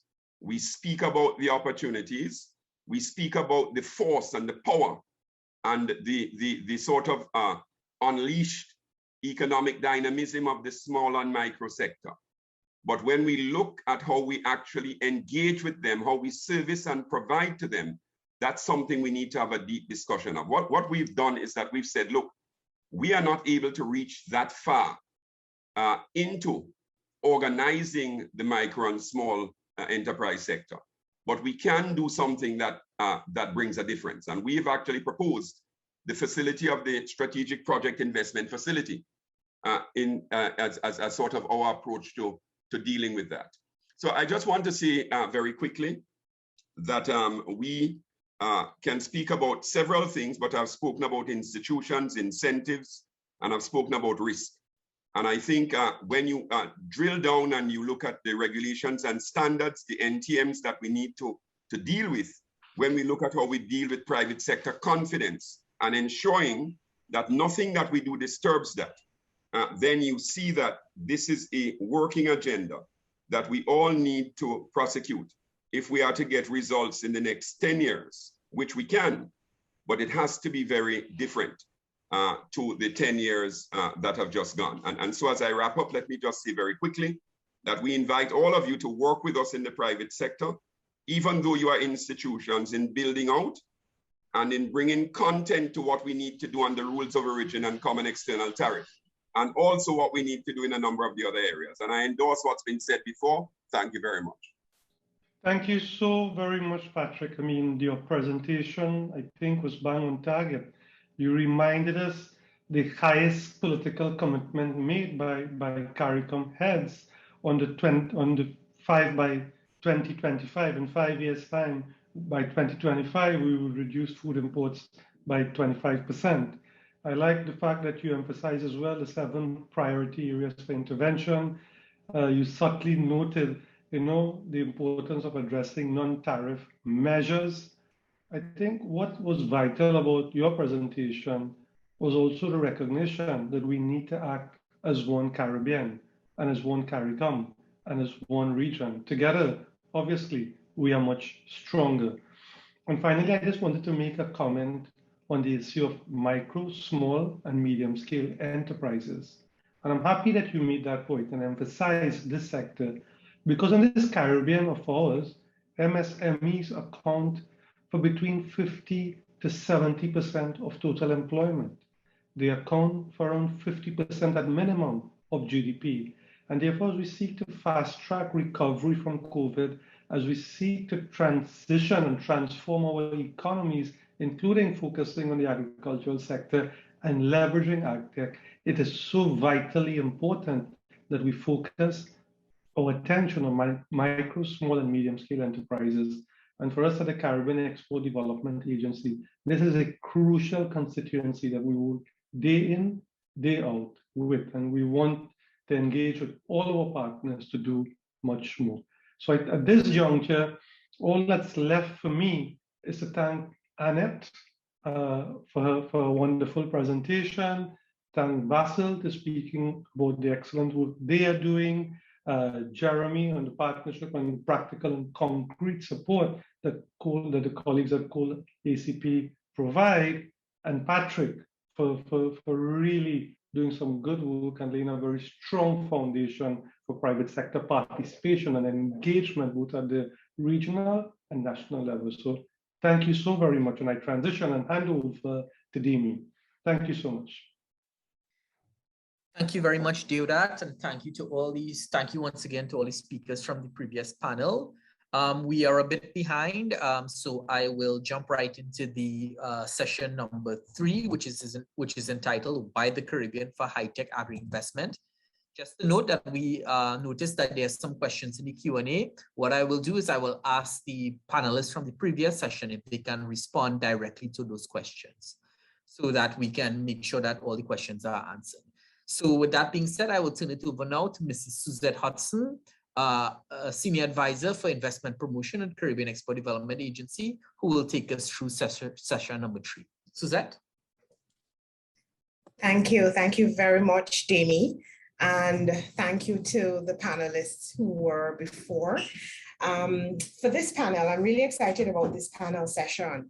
We will be focusing attention for this panel session on why the Caribbean for high-tech agri-investment. And it gives me great pleasure to welcome 3 panelists. Firstly, we have Ms. Danielle Abraham, who is the Executive Director for Volcani International Partnerships. Danielle has dedicated her career to harnessing Israeli expertise to address development needs. She currently serves as the Executive Director of Volcani International Partnerships, which is an NGO that seeks to share Israeli agricultural innovations and expertise for the benefit of people throughout the world. Prior to this, Danielle served as the co-chair of the annual ID2 conference, as she was the co-founder of Impact Investing Israel, and she was a senior policy advisor in Israel's Agency for the International Development Corporation at the Ministry of Foreign Affairs.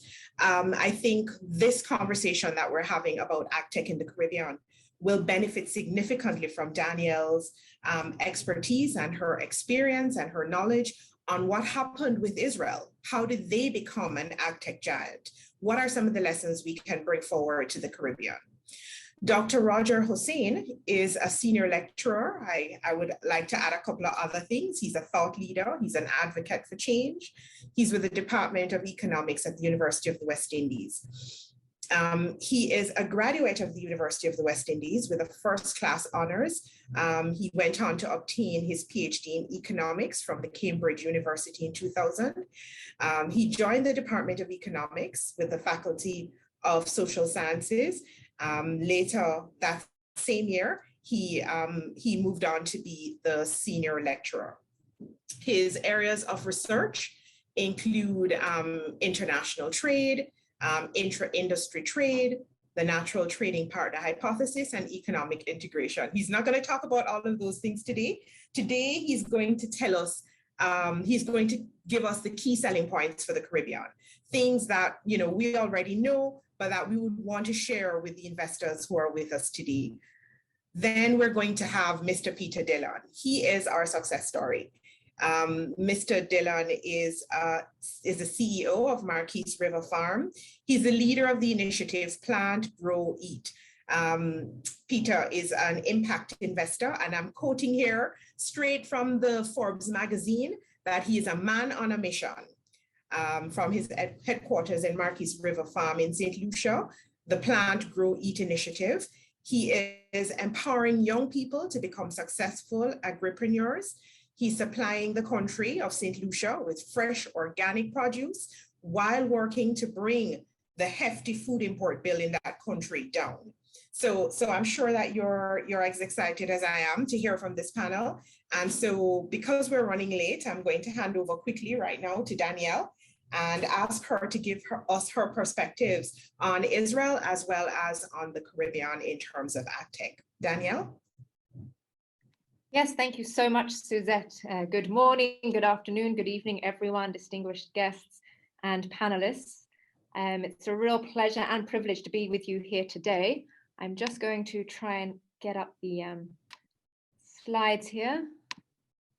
Let's see if this.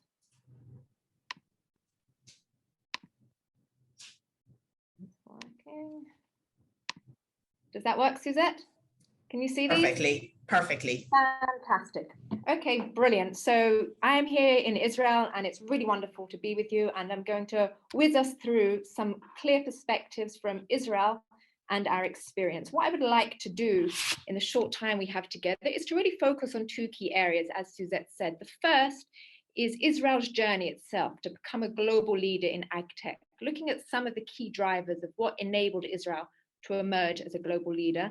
And then in the second half, I would really like to look a little bit at global agri-tech trends and innovations, and perhaps in our humble opinion from here in Israel, how they may be relevant to what's happening today across the region in the Caribbean. So first, let's just start with a zoom in on Israel. You might have heard about the slogans, Israel, this big agtech leader. What does that really look like, you know, behind the scenes? So here you can see, first of all, there are a great number of startups and companies, and an ever-growing number of startups and companies. Israel is quite a small country. We're only 9 million people, yet we have more than 500 startups, 50% of which were only founded recently. And it's not just me that will tell you that some of them are very impressive with great technologies. They were 10 companies were actually from Israel, recognized by Forbes in 2020 on the top 50 agtech companies in the world, which was quite impressive, and we're very proud. Secondly, of course, you've got the investment scene. We have an ever-growing number of investors and investment going into the agri-tech sector here in Israel. In 2019, there was just under $200 million invested. Of course, we have very strong public sector support. You can see here on the slides, there are two key government bodies in Israel doing this. The one is the Israel Innovation Authority, and the other is the Ministry of Agriculture. There are three things here in orange circles I wanted to draw your attention to. The first is the VC incubator programs, critically important to ensure the financing is in place. And the other one here is the $35 million of annual investment in new startups, which is also supported by the Ministry of Agriculture. There is financing flowing to enable the startups to emerge. And the third circle here on the right, which is close to my heart, is the funding for academic research. This has been a key theme throughout Israel's history, huge amounts of money invested into applied and basic R&D. And finally, looking at Israel's agtech sector, what you might notice is the great number of global partnerships with and the presence of multinationals here in Israel. You can see we've got R&D partnerships. You have companies like PepsiCo with a small office here on the ground, constantly scouting for technologies, and of course, different commercial partnerships that had been established. So the key question, if any of you have visited Israel or you don't know Israel that well, is obviously, well, how did Israel get here and what lessons can be taken? So if you haven't visited, I would love to take this opportunity to extend an invitation to you all to come here and learn about the agri-tech in Israel.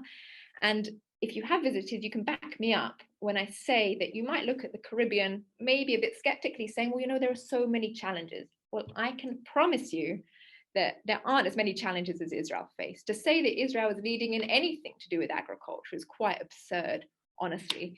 Israel faces a great number of challenges. It's a tiny country, over 2/3 of which are desert, which means, you know, you've got poor soil, shortage of water. Israel's situated in a difficult neighborhood, which has meant historically our export markets are just that much further afield. So it really makes no sense. And if you'd have visited 100 years ago, you might have seen scenes like this, people draining the swamps, rocky lands, and the farming might have looked like this, which you might not believe today, because if you come to visit Israel, please God, when we open the borders from COVID, you will see farming that looks like this. You will see high-tech drones equipped with infrared cameras, assessing the irrigation levels in the field, feeding back the information automatically to the irrigation systems.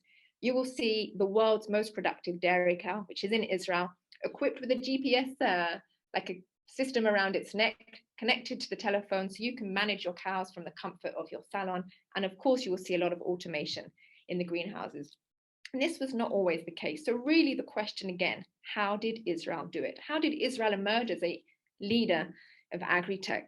So I'd like to explain this really in the terms of two innovation waves. Now, the first one, and critically important, is the first innovation wave is about Israel establishing an effective and world-class agricultural innovation ecosystem, one that was able to solve any challenge facing Israeli farmers and provide any solution to enable them to take advantage of new market opportunities. And it was this agricultural innovation ecosystem which met with, in the 1990s, the growth of a high-tech sector in Israel, which has now made Israel emerge as a startup nation. And it was the meeting of these two worlds which really enabled Israel to emerge. And I would like to take a moment to really dive into what we mean by establishing a world-class agri-innovation ecosystem and some of the key lessons that enabled us to do that.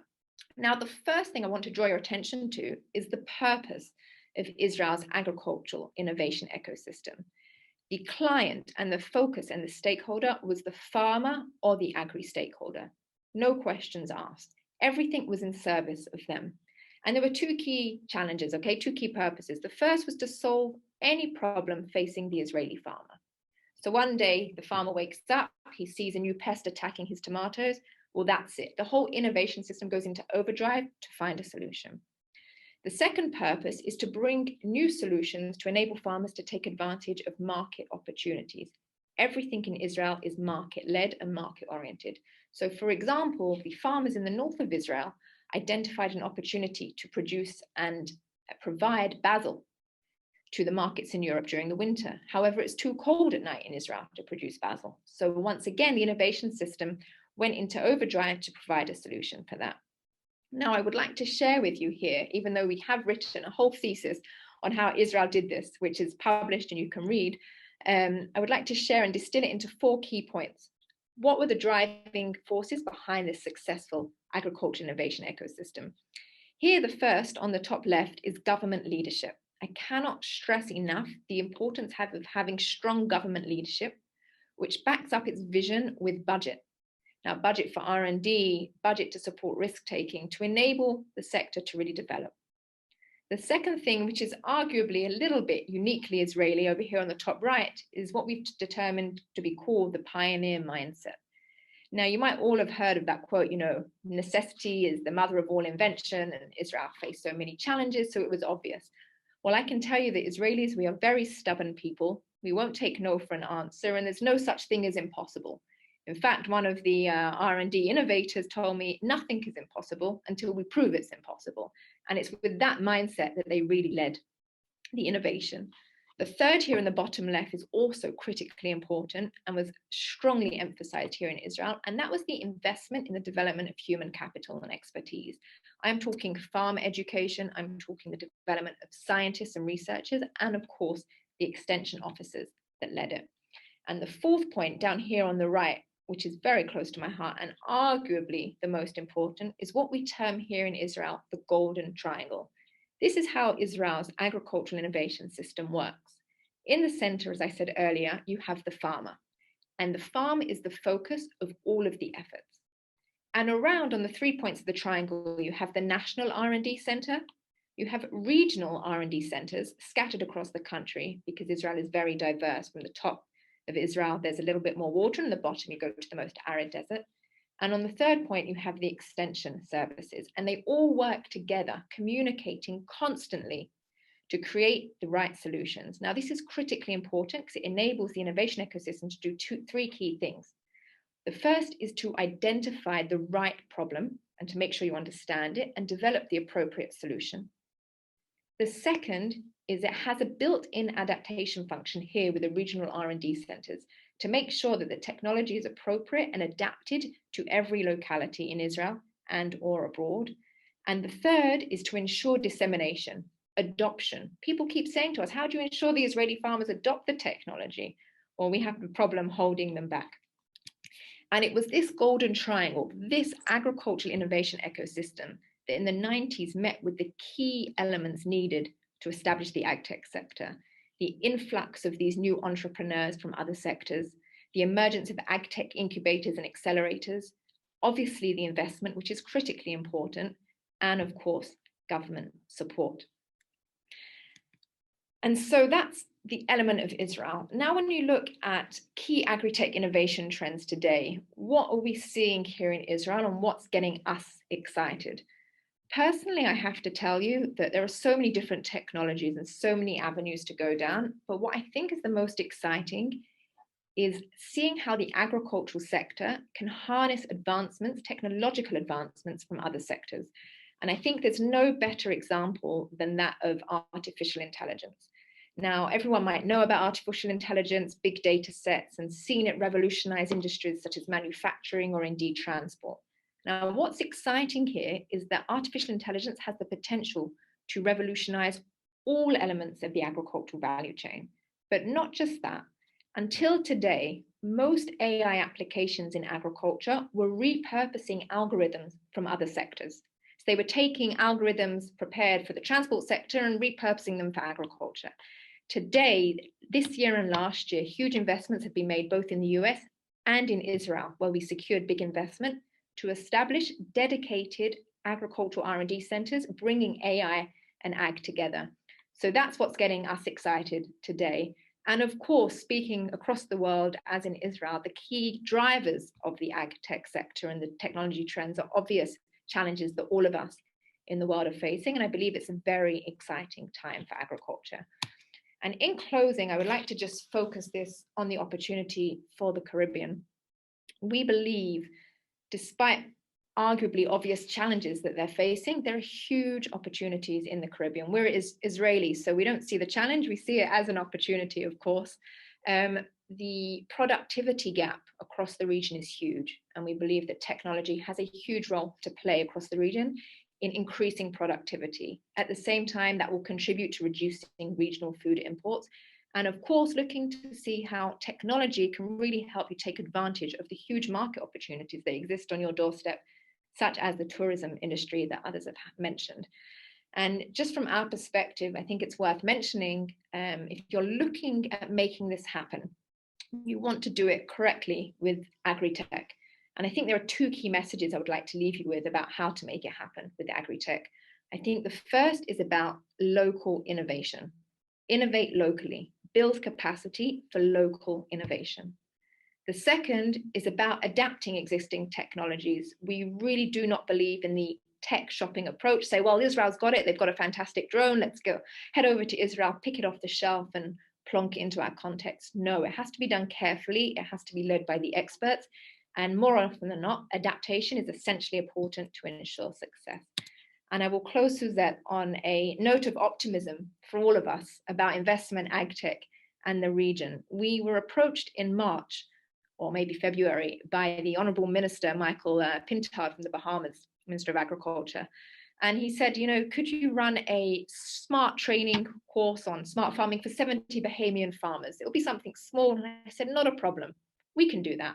We'll get some of Israel's top experts and we'll bring them together. Well, I can tell you that within a week to 10 days of advertising this course, an introduction to smart farming, which ran over the course of a month, we were inundated with over 2,600 registrants.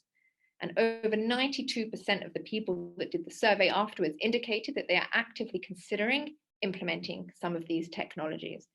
So in concluding, the reason that is optimistic for me is because in Israel, despite all the different factors that enabled us to emerge as a global Agtech leader, I think the most critical were the people. It's the people that take it and drive it forward. And I think what we saw here with this webinar course was great commitment, great interest, great determination to really learn new material and implement what they're learning and to see the region succeed. So with that, I'd like to thank you all so much for the invitation to offer our perspective and experience from Israel. And I look forward to hearing the rest of the panelists. Thank you so much. Danielle, thank you. I don't know about anybody else, but that was such, you know, it was so invigorating hearing you talk about the experience of Israel, and I can draw, you have a lot of things similar to the Caribbean. And the one that I noticed the most was the people.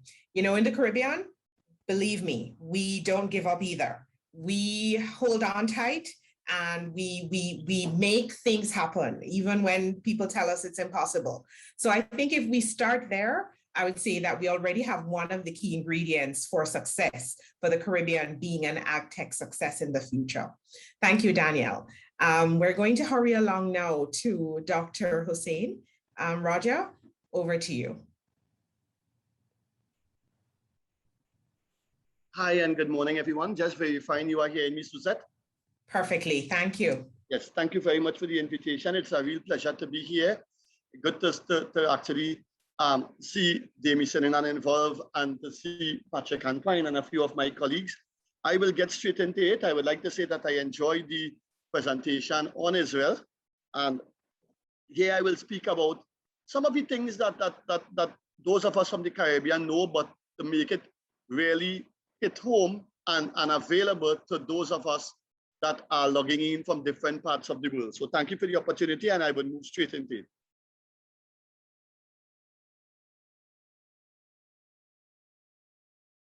So,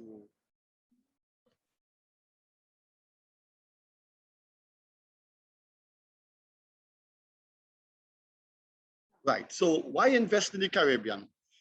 I outlined here a series of reasons why the Caribbean is a sexy place to be, why it's an attractive place to be. And I would go into each of these points as I move along the slides. So in terms of some of the macroeconomic indicators, the Human Development Indicator for the Caribbean, they are quite high numbers. If you compare them with Mauritius and Costa Rica, you would see countries like the Bahamas, they do quite well. Countries like Barbados, they do quite well. And so this is a nice place to be in terms of the overall standard of living. The GDP per capita as well in the region for some countries are very high. When you compare them with Mauritius and Costa Rica and other places, you would see in places like the Bahamas, it's over 28,000 US per capita. In Barbados, it's 15,000 and so on. And the population collectively in the region, we heard David had mentioned about 32 million people. So although there are many islands and many little regions, when you produce in one area and you sell to the vast miscellany of other areas, it's quite a large population. And from some of the other points I would make later on, you would see there are many opportunities available for investing in a scientific way in the agricultural sector in the Caribbean. Well, one of the obvious things that an investor would want to know is what are the growth prospects for the region. And for 2021, because of the pandemic, because of the slowdown that came about in 2020, the region is only now recovering. But from 2022 to 2026, you can see there that all of the countries would be using IMF forecasted growth numbers on a positive pathway. All of the countries will be realizing real economic growth, and that's a good sign. That means that the markets in these economies will be up and ticking, and there are opportunities there. And when you combine the high per capita GDP with the growth rate, then there would even be scope for what we will call higher end niche value agricultural products. Now, one of the things I would like to point out here is the performance of Guyana in particular. Guyana's growth rate is about to explode, and if you are familiar with the Caribbean, you would know that Suriname growth rate in the medium term would explode as well. And these are very, very large countries with tremendous room and scope for further agricultural production. One of the things in this world we live in that we should all be concerned about when doing investment is stability. And it's stability from the point of view from a governance perspective and a political perspective. And if you look at the Caribbean islands, you would see it's a very stable place from a governance perspective. We have been doing well, no major issues, no major terrorism issues. And it's a wonderful place in that regard to be. And when we compare it to the other benchmark developing countries, you would see places like Barbados, Dominica, St. Kitts and Nevis, St. Vincent and the Grenadines, they all stand out in terms of their control of corruption ranking, their government effectiveness ranking, their regulatory quality percentile rank, rule of law, and so on. So from a governance perspective, the Caribbean has a lot to offer, and investors, this is something that all investors look at, especially given the context of things that happen elsewhere in the world. Now, Patrick Antoine would have mentioned this, and Deodat would have mentioned this earlier in their commentary. When you come to the Caribbean, you get not only to the Caribbean, but to some of the economic agreements to which we are partners and which we are involved in. The GDP in some of these regions for the Caribbean as a whole is 64.1 million. For the economic partnership agreements is over 18 trillion and so on. So there are tremendous opportunities in this regard, and not only invested in one region, the tentacles of this region via the various partnership agreements and trade agreements take you into many other spaces and many other parts of the world, so that economies of scale, which is something that would be in the mind of investors, would not be a limiting factor. I heard Patrick Antoine mention this earlier, and certainly I love the fact that they have 25. Somebody else's presentation came on here. I don't know. This is Dylan. Yes. So that I think someone else's presentation just came on in error. Yes. Yeah, Sorry I just saw about that. No problem. So I'm going back to mine.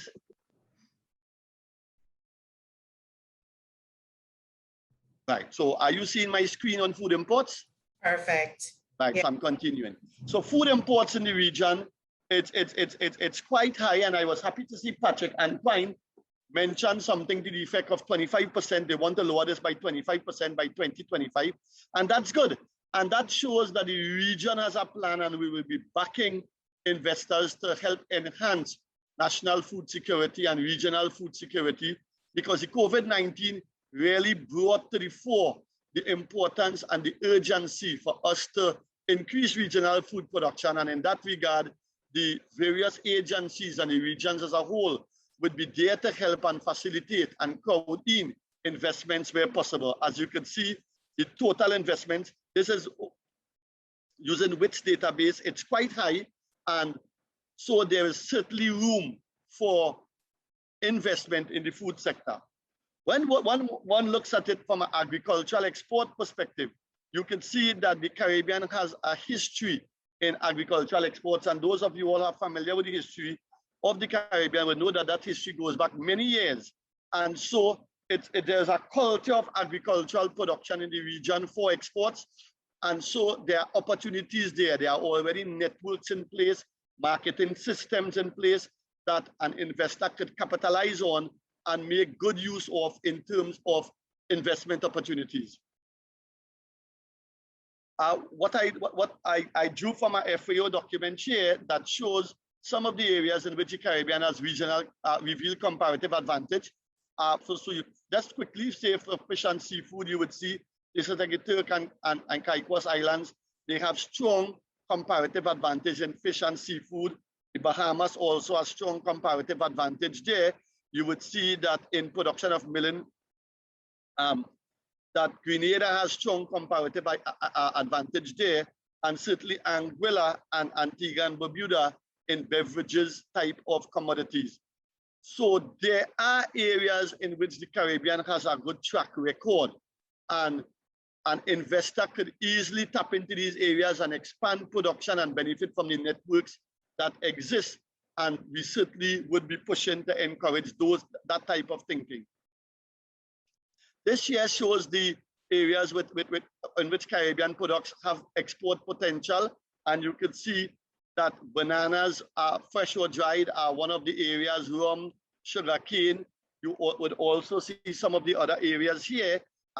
So there are areas where there is room for further increase in exports to countries that buy from the Caribbean, and something that investors could easily tap into to expand the existing production base to benefit from opportunities that are already in the pipeline, already taking place.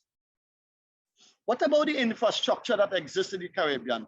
Well, in terms of fixed broadband subscription as compared to, say, a place like Costa Rica, you see that Barbados, you know, they have quite a higher level of fixed broadband subscription. Same thing with St. Kitts and Nevis, Trinidad and Tobago, St. Lucia, and so on. So the infrastructure is there in terms of air transport, for example, freight. Trinidad and Tobago, Suriname, and these countries, they have a well-defined air transport system in terms of moving freight about. In terms of fixed telephone subscription, you see that most of the countries, they Antigua and Barbuda, Bahamas, Barbados, and so on, when compared to other well-to-do developing countries such as Costa Rica, they have good infrastructure in place. The same can be said about liner shipping, certainly as regards Jamaica and Trinidad and Tobago. And from the perspective of diesel prices, Trinidad and Tobago stands out as well as Haiti in that regard in terms of the price of diesel fuel at the pump. It would be a similar situation for gasoline in Suriname and Trinidad and Tobago. Suriname data is not there, but I can tell you it is quite low as well. And soon Guyana would likely have a similar situation. So from an energy perspective, from a fuel pump perspective, for transportation, the Caribbean has, from a general infrastructure perspective, opportunities and avenues that could encourage possibilities. So that's something that we have to look at it, and that we can easily share with the world. From an educational perspective, the Human Development Index in the region is quite high and fairly buoyant and fairly healthy. If you compare Trinidad and Tobago with the world, for example, in 2019, it's much higher, and one can say the same about Barbados. And the numbers are buoyant. One can also say the same about Grenada. So from an educational perspective, the Caribbean has what it requires in order to support high-skilled agri-tech investments. One area in which the Caribbean has benefited from in recent times is in terms of immigration.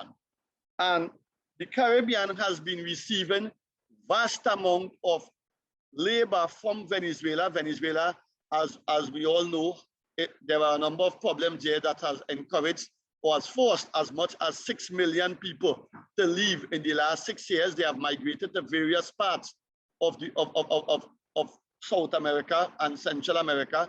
And Trinidad and Tobago and Guyana and Suriname, these countries have received quite a bit of Venezuelan immigrants. Trinidad and Tobago has received the highest amount of Venezuelan immigrants per capita. And it stands at about 120,000 in Trinidad and Tobago, about 70,000 in Guyana. And these workers augment the skilled stock of educated people in the Caribbean with unskilled labor. So both skilled and unskilled labor for the purposes of agricultural investment is available, and something that investors can take advantage of and can use to their benefit at this point in time.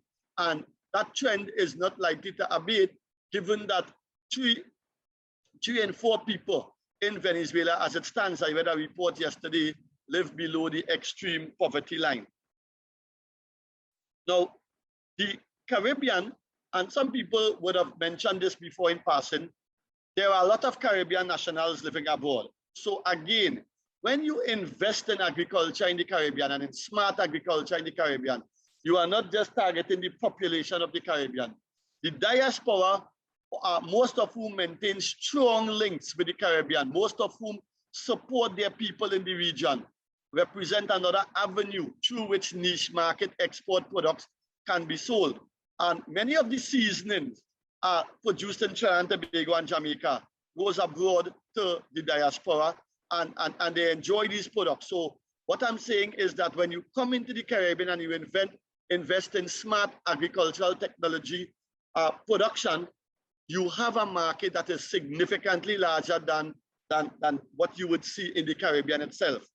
And here we see that the amount of immigrants from the Caribbean is about 7 million. And we even now, we are starting to experience, as I mentioned before, an inflow of people from other places into the Caribbean, especially at this point in time from Venezuela. And I think Patrick Antoine mentioned something like this. The level of agricultural activity in the Caribbean, and certainly Deodat mentioned it, is low. So there is substantial scope for improvement. We import a lot of our food, the density and the level of activity in agriculture is low. We are very service-oriented economies, heavily tourism-oriented in some cases.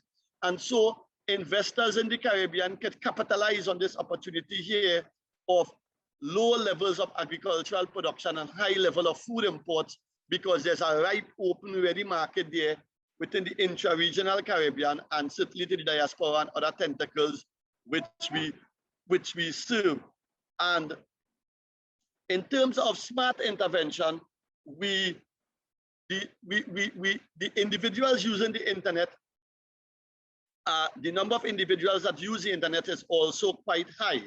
And when you compare it to Latin America and the world, you would see that that in places like Trinidad and Tobago, it's very high. The Dominican Republic, it's very high. The Bahamas, it's very high. Barbados, it's very high.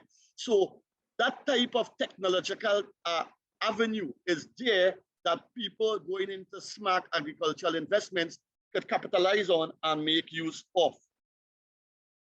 And there is a vast scope for renewable energy in the Caribbean, the deployment of renewable energy as we move forward.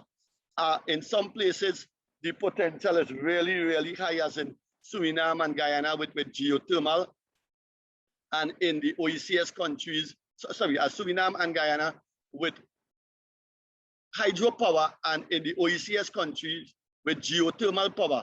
A lot of the Caribbean countries are also using solar to help generate their electricity needs. And this brings me to a recent investment that is being made in Tobago, Trinidad and Tobago, Tobago being part of the Twin Island Republic, Trinidad and Tobago, where Berry Cove Limited, a joint venture between several investors, will start producing tens of thousands of pounds of assorted berries, including strawberries and organic greens annually, as a project to grow temperate crops in the Caribbean. And when you read up on this, it's Hurricane 5 resistant. It's using some of the latest edge cotton technology, and really is exciting in terms of the Agritech investment in the Caribbean and how it could be replicated and improved upon by other investors, and something that we certainly will be pushing in the Caribbean region for many years to come. And we have a regional investment promoting institution, CAIPA, facilitating all of this. And between 2015 and 2019, regional investment in the Caribbean increased by 25.9%, which is really non-trivial, from 5.8 billion to 7.3 billion.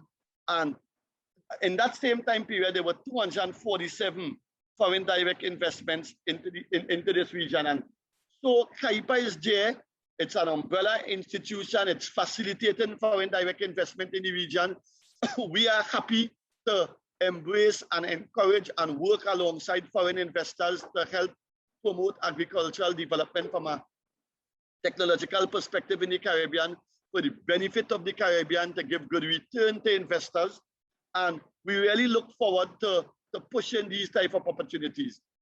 There are some agricultural investment have already been pushed in various countries, in Belize, in Haiti, in Jamaica, and in various parts of the Caribbean. They are being pushed. And investors have come from Indonesia, from Holland, from China, from Canada, and various parts of the world, and they are now investing in the agricultural sector of the Caribbean on very, very large farm sizes in terms of hectares. And in terms of the actual attraction of foreign direct investment, the Caribbean has not been doing bad at all. And that's partly because it's such an attractive region, certainly in terms of the governance and the political stability and the prospects for economic growth and the high per capita GDP and the enabling environment I think it was Annette that spoke about that very early on. The enabling environment is there, and a lot of work is being pushed into the region to fix our ease of doing business indicators. We know the ease of doing business index itself has been defaulted by the World Bank, but we in the Caribbean, we have been pushing to improve our ease of doing business ranking, and no doubt individual member states would continue to do so to attract investments as we move along. And you cannot speak about agriculture in the Caribbean and the opportunities that is available for smart agricultural investors if you don't talk about the tourism sector. This region enjoys a very, very high inflow of tourists. And so production is not only for the diaspora, not only for the regional market, not only for our trade agreement, but also for the high density of tourism inflow into the region, who would be able to pay in US dollars and who would be able to purchase premium quality products. You can see there some of the numbers in terms of the actual number of tourists arriving in the Caribbean in the time period 2016 to 2019 on an average per annum. And these linkages are deep, but we need to grow them. And new investment, smart investment in the agricultural sector, such as the Berry Cove example I mentioned earlier, would help to cater for this tourism market, for the imports that Caribbean national makes from various parts of the world, and for the products that we could make to send to the diaspora abroad. Exciting times, certainly in terms of investment. So in closing, I would like to say the Caribbean is a safe place to work, live, and invest. It is stable from a political and governance process perspective, and that's a heavy selling point. We take pride in our freedom. We enjoy the revelry in the Caribbean. We are a happy place to be. I am in the Caribbean. We are all in the Caribbean because it's a joyful place to be. The Caribbean is a place where you can enjoy yourself in many different ways. There is scope for smart investment in the agricultural sector. The labor force is very educated.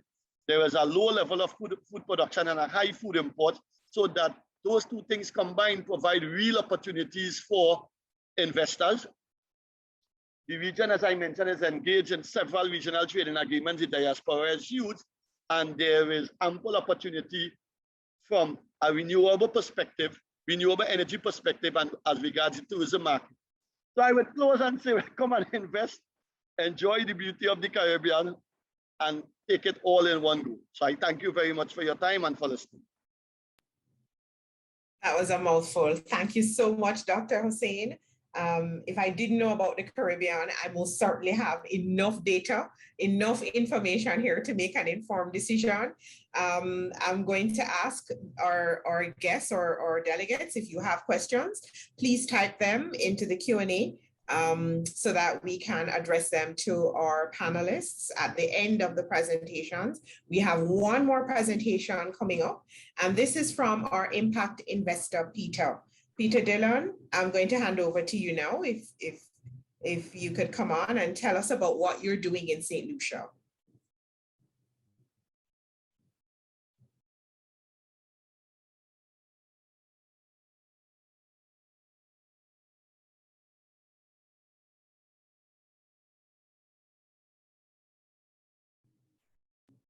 Peter, you there?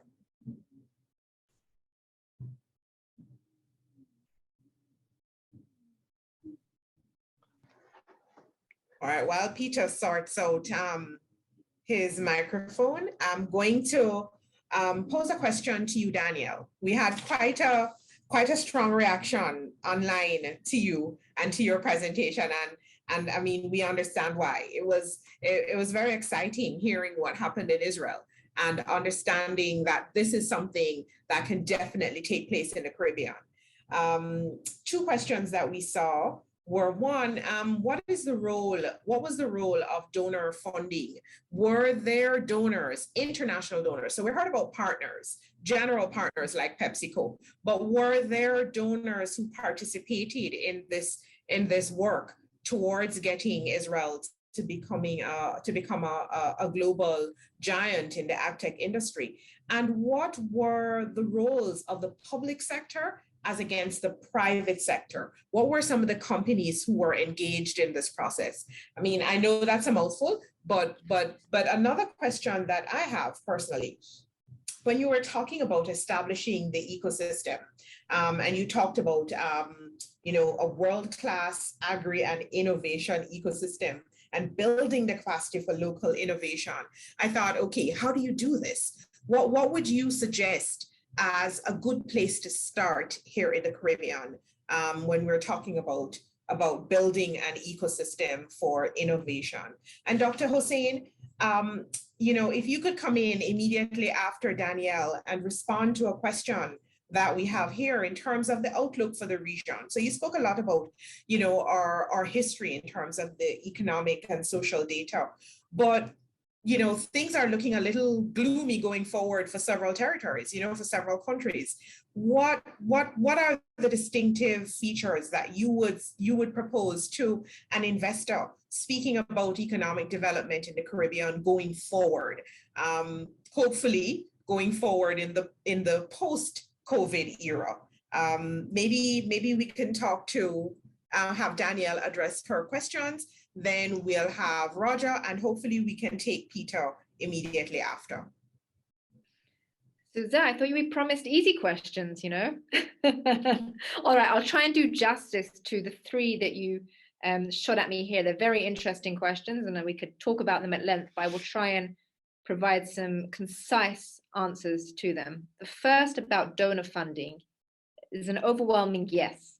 When Israel was established in 1948, it was a poor country and it was a recipient of aid money. Now, this was both from international organizations, but critically from the Jewish diaspora around the world. So aid money donations were very important, as were donors. Now, I think there's a critical lesson to be learned from how Israel managed the donors. The government in Israel at the time was very strong and had a united vision for the whole of Israel. Now, this could be the case either for individual nations in the Caribbean or as indeed a whole, as a region. Some people have said that you need to start acting as a region. And all donations were managed by the government. Now, the donor didn't come and say, I've got this agenda and I've got this agenda. The Israeli government had a very strong vision. For example, as I mentioned, Israel is 2/3 desert. The desert is from the bottom, 2/3 up, and the water source is right at the top. In the early days, the Prime Minister Ben Gurion said, I want to bring the water all the way down to the desert to make the desert bloom. And that was his vision. And he ensured that all the donation money then went towards that specific vision. So I don't think the question is were there donors, it was how was the donor money managed? And there was this clear vision about how it should be used. There's nothing worse than having donors coming in with all of their competing agendas and managing it, and not like that. The second question was about the role of the public sector versus the private and how they work together. In the early days of the State of Israel, which is not exactly where you're at in the Caribbean, there wasn't the private sector per se as much. The public sector and the government really led the way, and they did critical things. For example, they established a company called Agritech, which was the agricultural export company. Now, what they recognized very early on was that farmers cannot be responsible for the exporting. They can't compete internationally. That was the role of Agritech, which was established by the government. And that enabled two things, which was fantastic. One, it meant the Israeli farmers were not competing against each other. They were competing against other farmers in different countries. And two, it enabled the bargaining power to be much greater. So the public sector initially was very strong vis-a-vis the private sector. And I think the government was responsible for creating the enabling environment. And slowly the private sector emerged. I think one of the critical things to say about the private sector was, which is important in the ecosystem, is Israel made it clear from the beginning about how to commercialize knowledge. I'm talking R&D, patenting, and enabling private companies to take those licenses and actually create a working company around that. You've got the drip irrigation company Netafim that's historical and things like that. And the third question, which is probably the hardest, is, well, how do you do this? How do we establish an agricultural innovation ecosystem? Yeah, I'm not sure I can answer this on the call, but my starting point and my thinking process is to really map out all of the key players. I'm talking about the agricultural production side and looking at what they need. They need access to finance. The farmers have to be in a position where all they have to do is worry about production. They should not be worrying about what's happening down the value chain. They should not be worrying about where their solutions are coming from or how to provide a solution. The farmers have to be responsible for production. They have to be provided with the right knowledge through strong extension. They have to be supported by a fantastic R&D ecosystem, whether that is from the region or indeed abroad. I mean, Israel has a fantastic R&D system, and we're happy to share knowledge where possible. And you look at the Agtech sector, you also need to bring in the financing, which is here we're talking about investment, the VCs. You need the government for the enabling environment. And I think you really need the entrepreneurs. I think you're in a fantastic position in the Caribbean, with a hugely young population coming up, eager to find jobs, looking for economic opportunity. I think the question has to be, how can you enable them to become the entrepreneurs of tomorrow and excite them by modern agricultural and technology and help them lead the way? So I hope that does that justice. You said you had challenges answering the questions, but I think you answered all of them perfectly. Thank you so much, Danielle, for that contribution. Roger? Yes. Hold on, I'm just trying to get.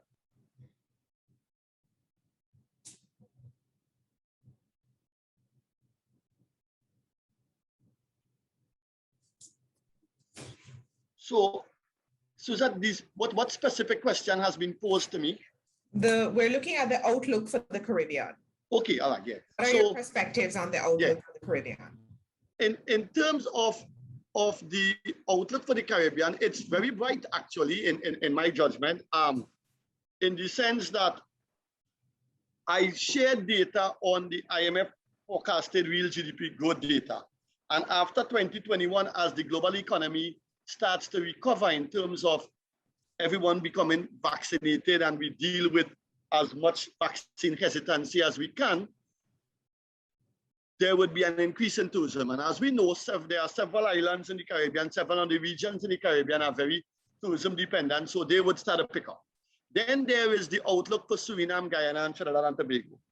Trinidad and Tobago just brought about 500 MMCF extra per day of gas on stream. Guyana has brought, well, as the world knows, tons and tons and tons of oil on stream, and they are expected to bring gas on stream very shortly, so that there are tremendous opportunities within the region as the global economy picks up. In fact, for 2021 and 2022, because of the magnitude of the contraction in 2020, the growth expected in the Caribbean in 2021 and 2022 in particular is high.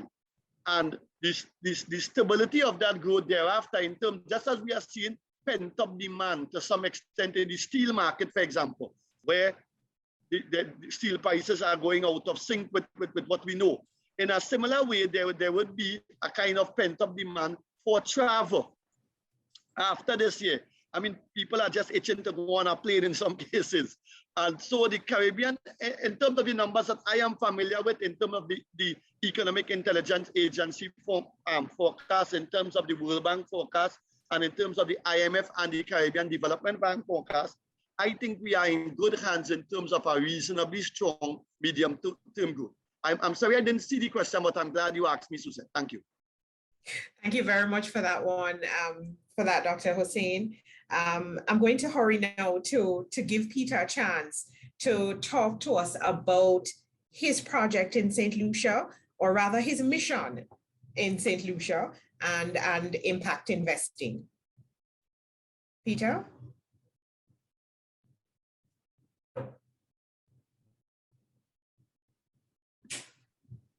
Can you hear me now? Yes, yes, we hear you. Thank you. Befitting a summit on high tech, I'm suffering from massive tech problems at the moment, so you're going to have everything just collapsed on me. We have you now. Good. Yeah. Firstly, I have to clarify, it's always, we're often introduced as our project in St. Lucia. We have businesses. We don't run projects. We run sustainable businesses. But that is something that, as you know, Suzette, comes out in my what I'm about to talk about. So Our story is unique. It is of a successful, scaled, youth-run and driven high-tech agricultural business. Some of you already know it. I'm going to keep this short to allow, hopefully, for questions afterwards. I arrived in St. Lucia 15 years ago to write an MA and PhD thesis. My thesis focused on why agricultural output was and still is decreasing. Why were people leaving agriculture? And primarily, why were so many agricultural businesses failing? 95% of startups fail in the first 5 years, higher in the agricultural sector. This was the crucial point that we just kept on seeing again and again and again. I have 35 years experience of starting and scaling businesses in a variety of sectors, primarily agriculture. I am a foreign direct investor and philanthropist. That's what I have the privilege of doing, and that's why I'm here. I occupy two roles in this summit in that way. Our focus is rural youth. Rural youth unemployment in St. Lucia and many other islands is approaching 50%. We start youth agricultural businesses to offer youth opportunities and choices to lift themselves out of poverty. We have a simple model. Now, this model sounds radical in some situations. For its simplicity, I think, we isolate the business opportunity, start it, make it profitable, pay back the capital investment, and then it becomes owned by the young people who've worked so hard to build it. We provide all the capital necessary for startup, and as the business grows, capital is paid back interest-free. We take no salaries or payment from the businesses. We work in import substitution. Fresh products imported from the US typically take 2 weeks from the time they're harvested to the time they appear on the supermarket shelves. They routinely cost 3 times the amount they would in the US. And the quality, well, 10-day-old tomatoes, mushrooms, and strawberries aren't difficult to compete with. The competitive advantage, this is our killer point, really. We are local, organic. Our product is hours old. It is grown by local youth, and it is very slightly cheaper. Our only competition is the import. We choose products that are not otherwise grown on island, that are technically more difficult. We do not compete with other local farmers. And the common comment that import substitution is a niche business, as people on this summit are aware. $108 million per year is St. Lucia's current agricultural import bill, hardly small. From a macroeconomic point of view, as I am a born and bred economist as well, import substitution has major advantages. Foreign reserves are staying in the local economy rather than being sent overseas. This allows for the economy to grow rather than bleed as with imports. Okay, so who are we? Our current business. Plant, Grow, Eat, and Simply Mushrooms is now one of the 3 largest agricultural ventures in St. Lucia. It currently employs 15 to 18 young people. We've been in business for 7 years and can turn well over $1 million a year. All mushrooms consumed in St. Lucia, about a ton a week, are grown by St. Lucia's young people. All profits stay on the farm and on island. The model provides a method for the profit to stay in the hands of those doing the work and to circulate in their communities. We also provide loans from the farm to long-term employees to avoid the usury interest rates demanded by local lenders. The farm has paid almost $1 million in wages into the local village where it is located. Its sustainability comes from its private sector sales and only its private sector sales. It has failed to raise any support from any NGO sector. So the tech part, well, we're vertical farmers. All our growing is done inside in climate controlled rooms. All our power is provided by solar, and our technical support is provided on a daily basis from the US and Europe via live video and photograph feeds. And our temperature monitoring is done via sensors controlled online. Our data is provided by the youth who work on the farms through smartphone technology. None of our success could have been achieved without the advent of current technologies. All of our soil nutrition comes from the waste product of the mushroom production. That's 5 tons of high-grade organic compost per week that goes straight into the 18 greenhouses. We are currently expanding further into strawberries and expanding our microgreen production. This will be done through open source hydroponic methodologies supported from Barbados. So what's unique about what we do? Our focus is solely on the development and growth of local economy and providing opportunities and choices to local youth. None of the profits leave the island. This is a different model of public-private partnership. This is a sustainable, scalable model that can be transferred regionally. Money. Finance is a limited resource. It needs to be treated as such. We need people who have a track record of success to back businesses that can make good profits and succeed. That is why we start the business with young people. We don't expect people to have the experience and skills and resources to succeed in a difficult environment. We isolate the business, we start the business, we make it profitable. They get to work with us and learn, and when it works, they get to take over a profitable resource business that they've been a part of building, one they are invested in financially and emotionally. We stay on in an advisory capacity as needed on a voluntary basis. That is for us the role of FDI, to give back, to build businesses that can build communities, not to make money and have it bleed back off island, leaving only minimal benefit and low paid jobs. We invite all the FDI involved in the summit to take a step back and join us in investing in the future. This is a scalable model that can be taken to other islands and change the way agriculture is considered, starting real, sustainable, financially viable businesses that will build our region for the future. And I look forward to any comments or questions that you might have. Thank you. Thank you very much, Peter. You know, we don't have very many of your models happening across the region.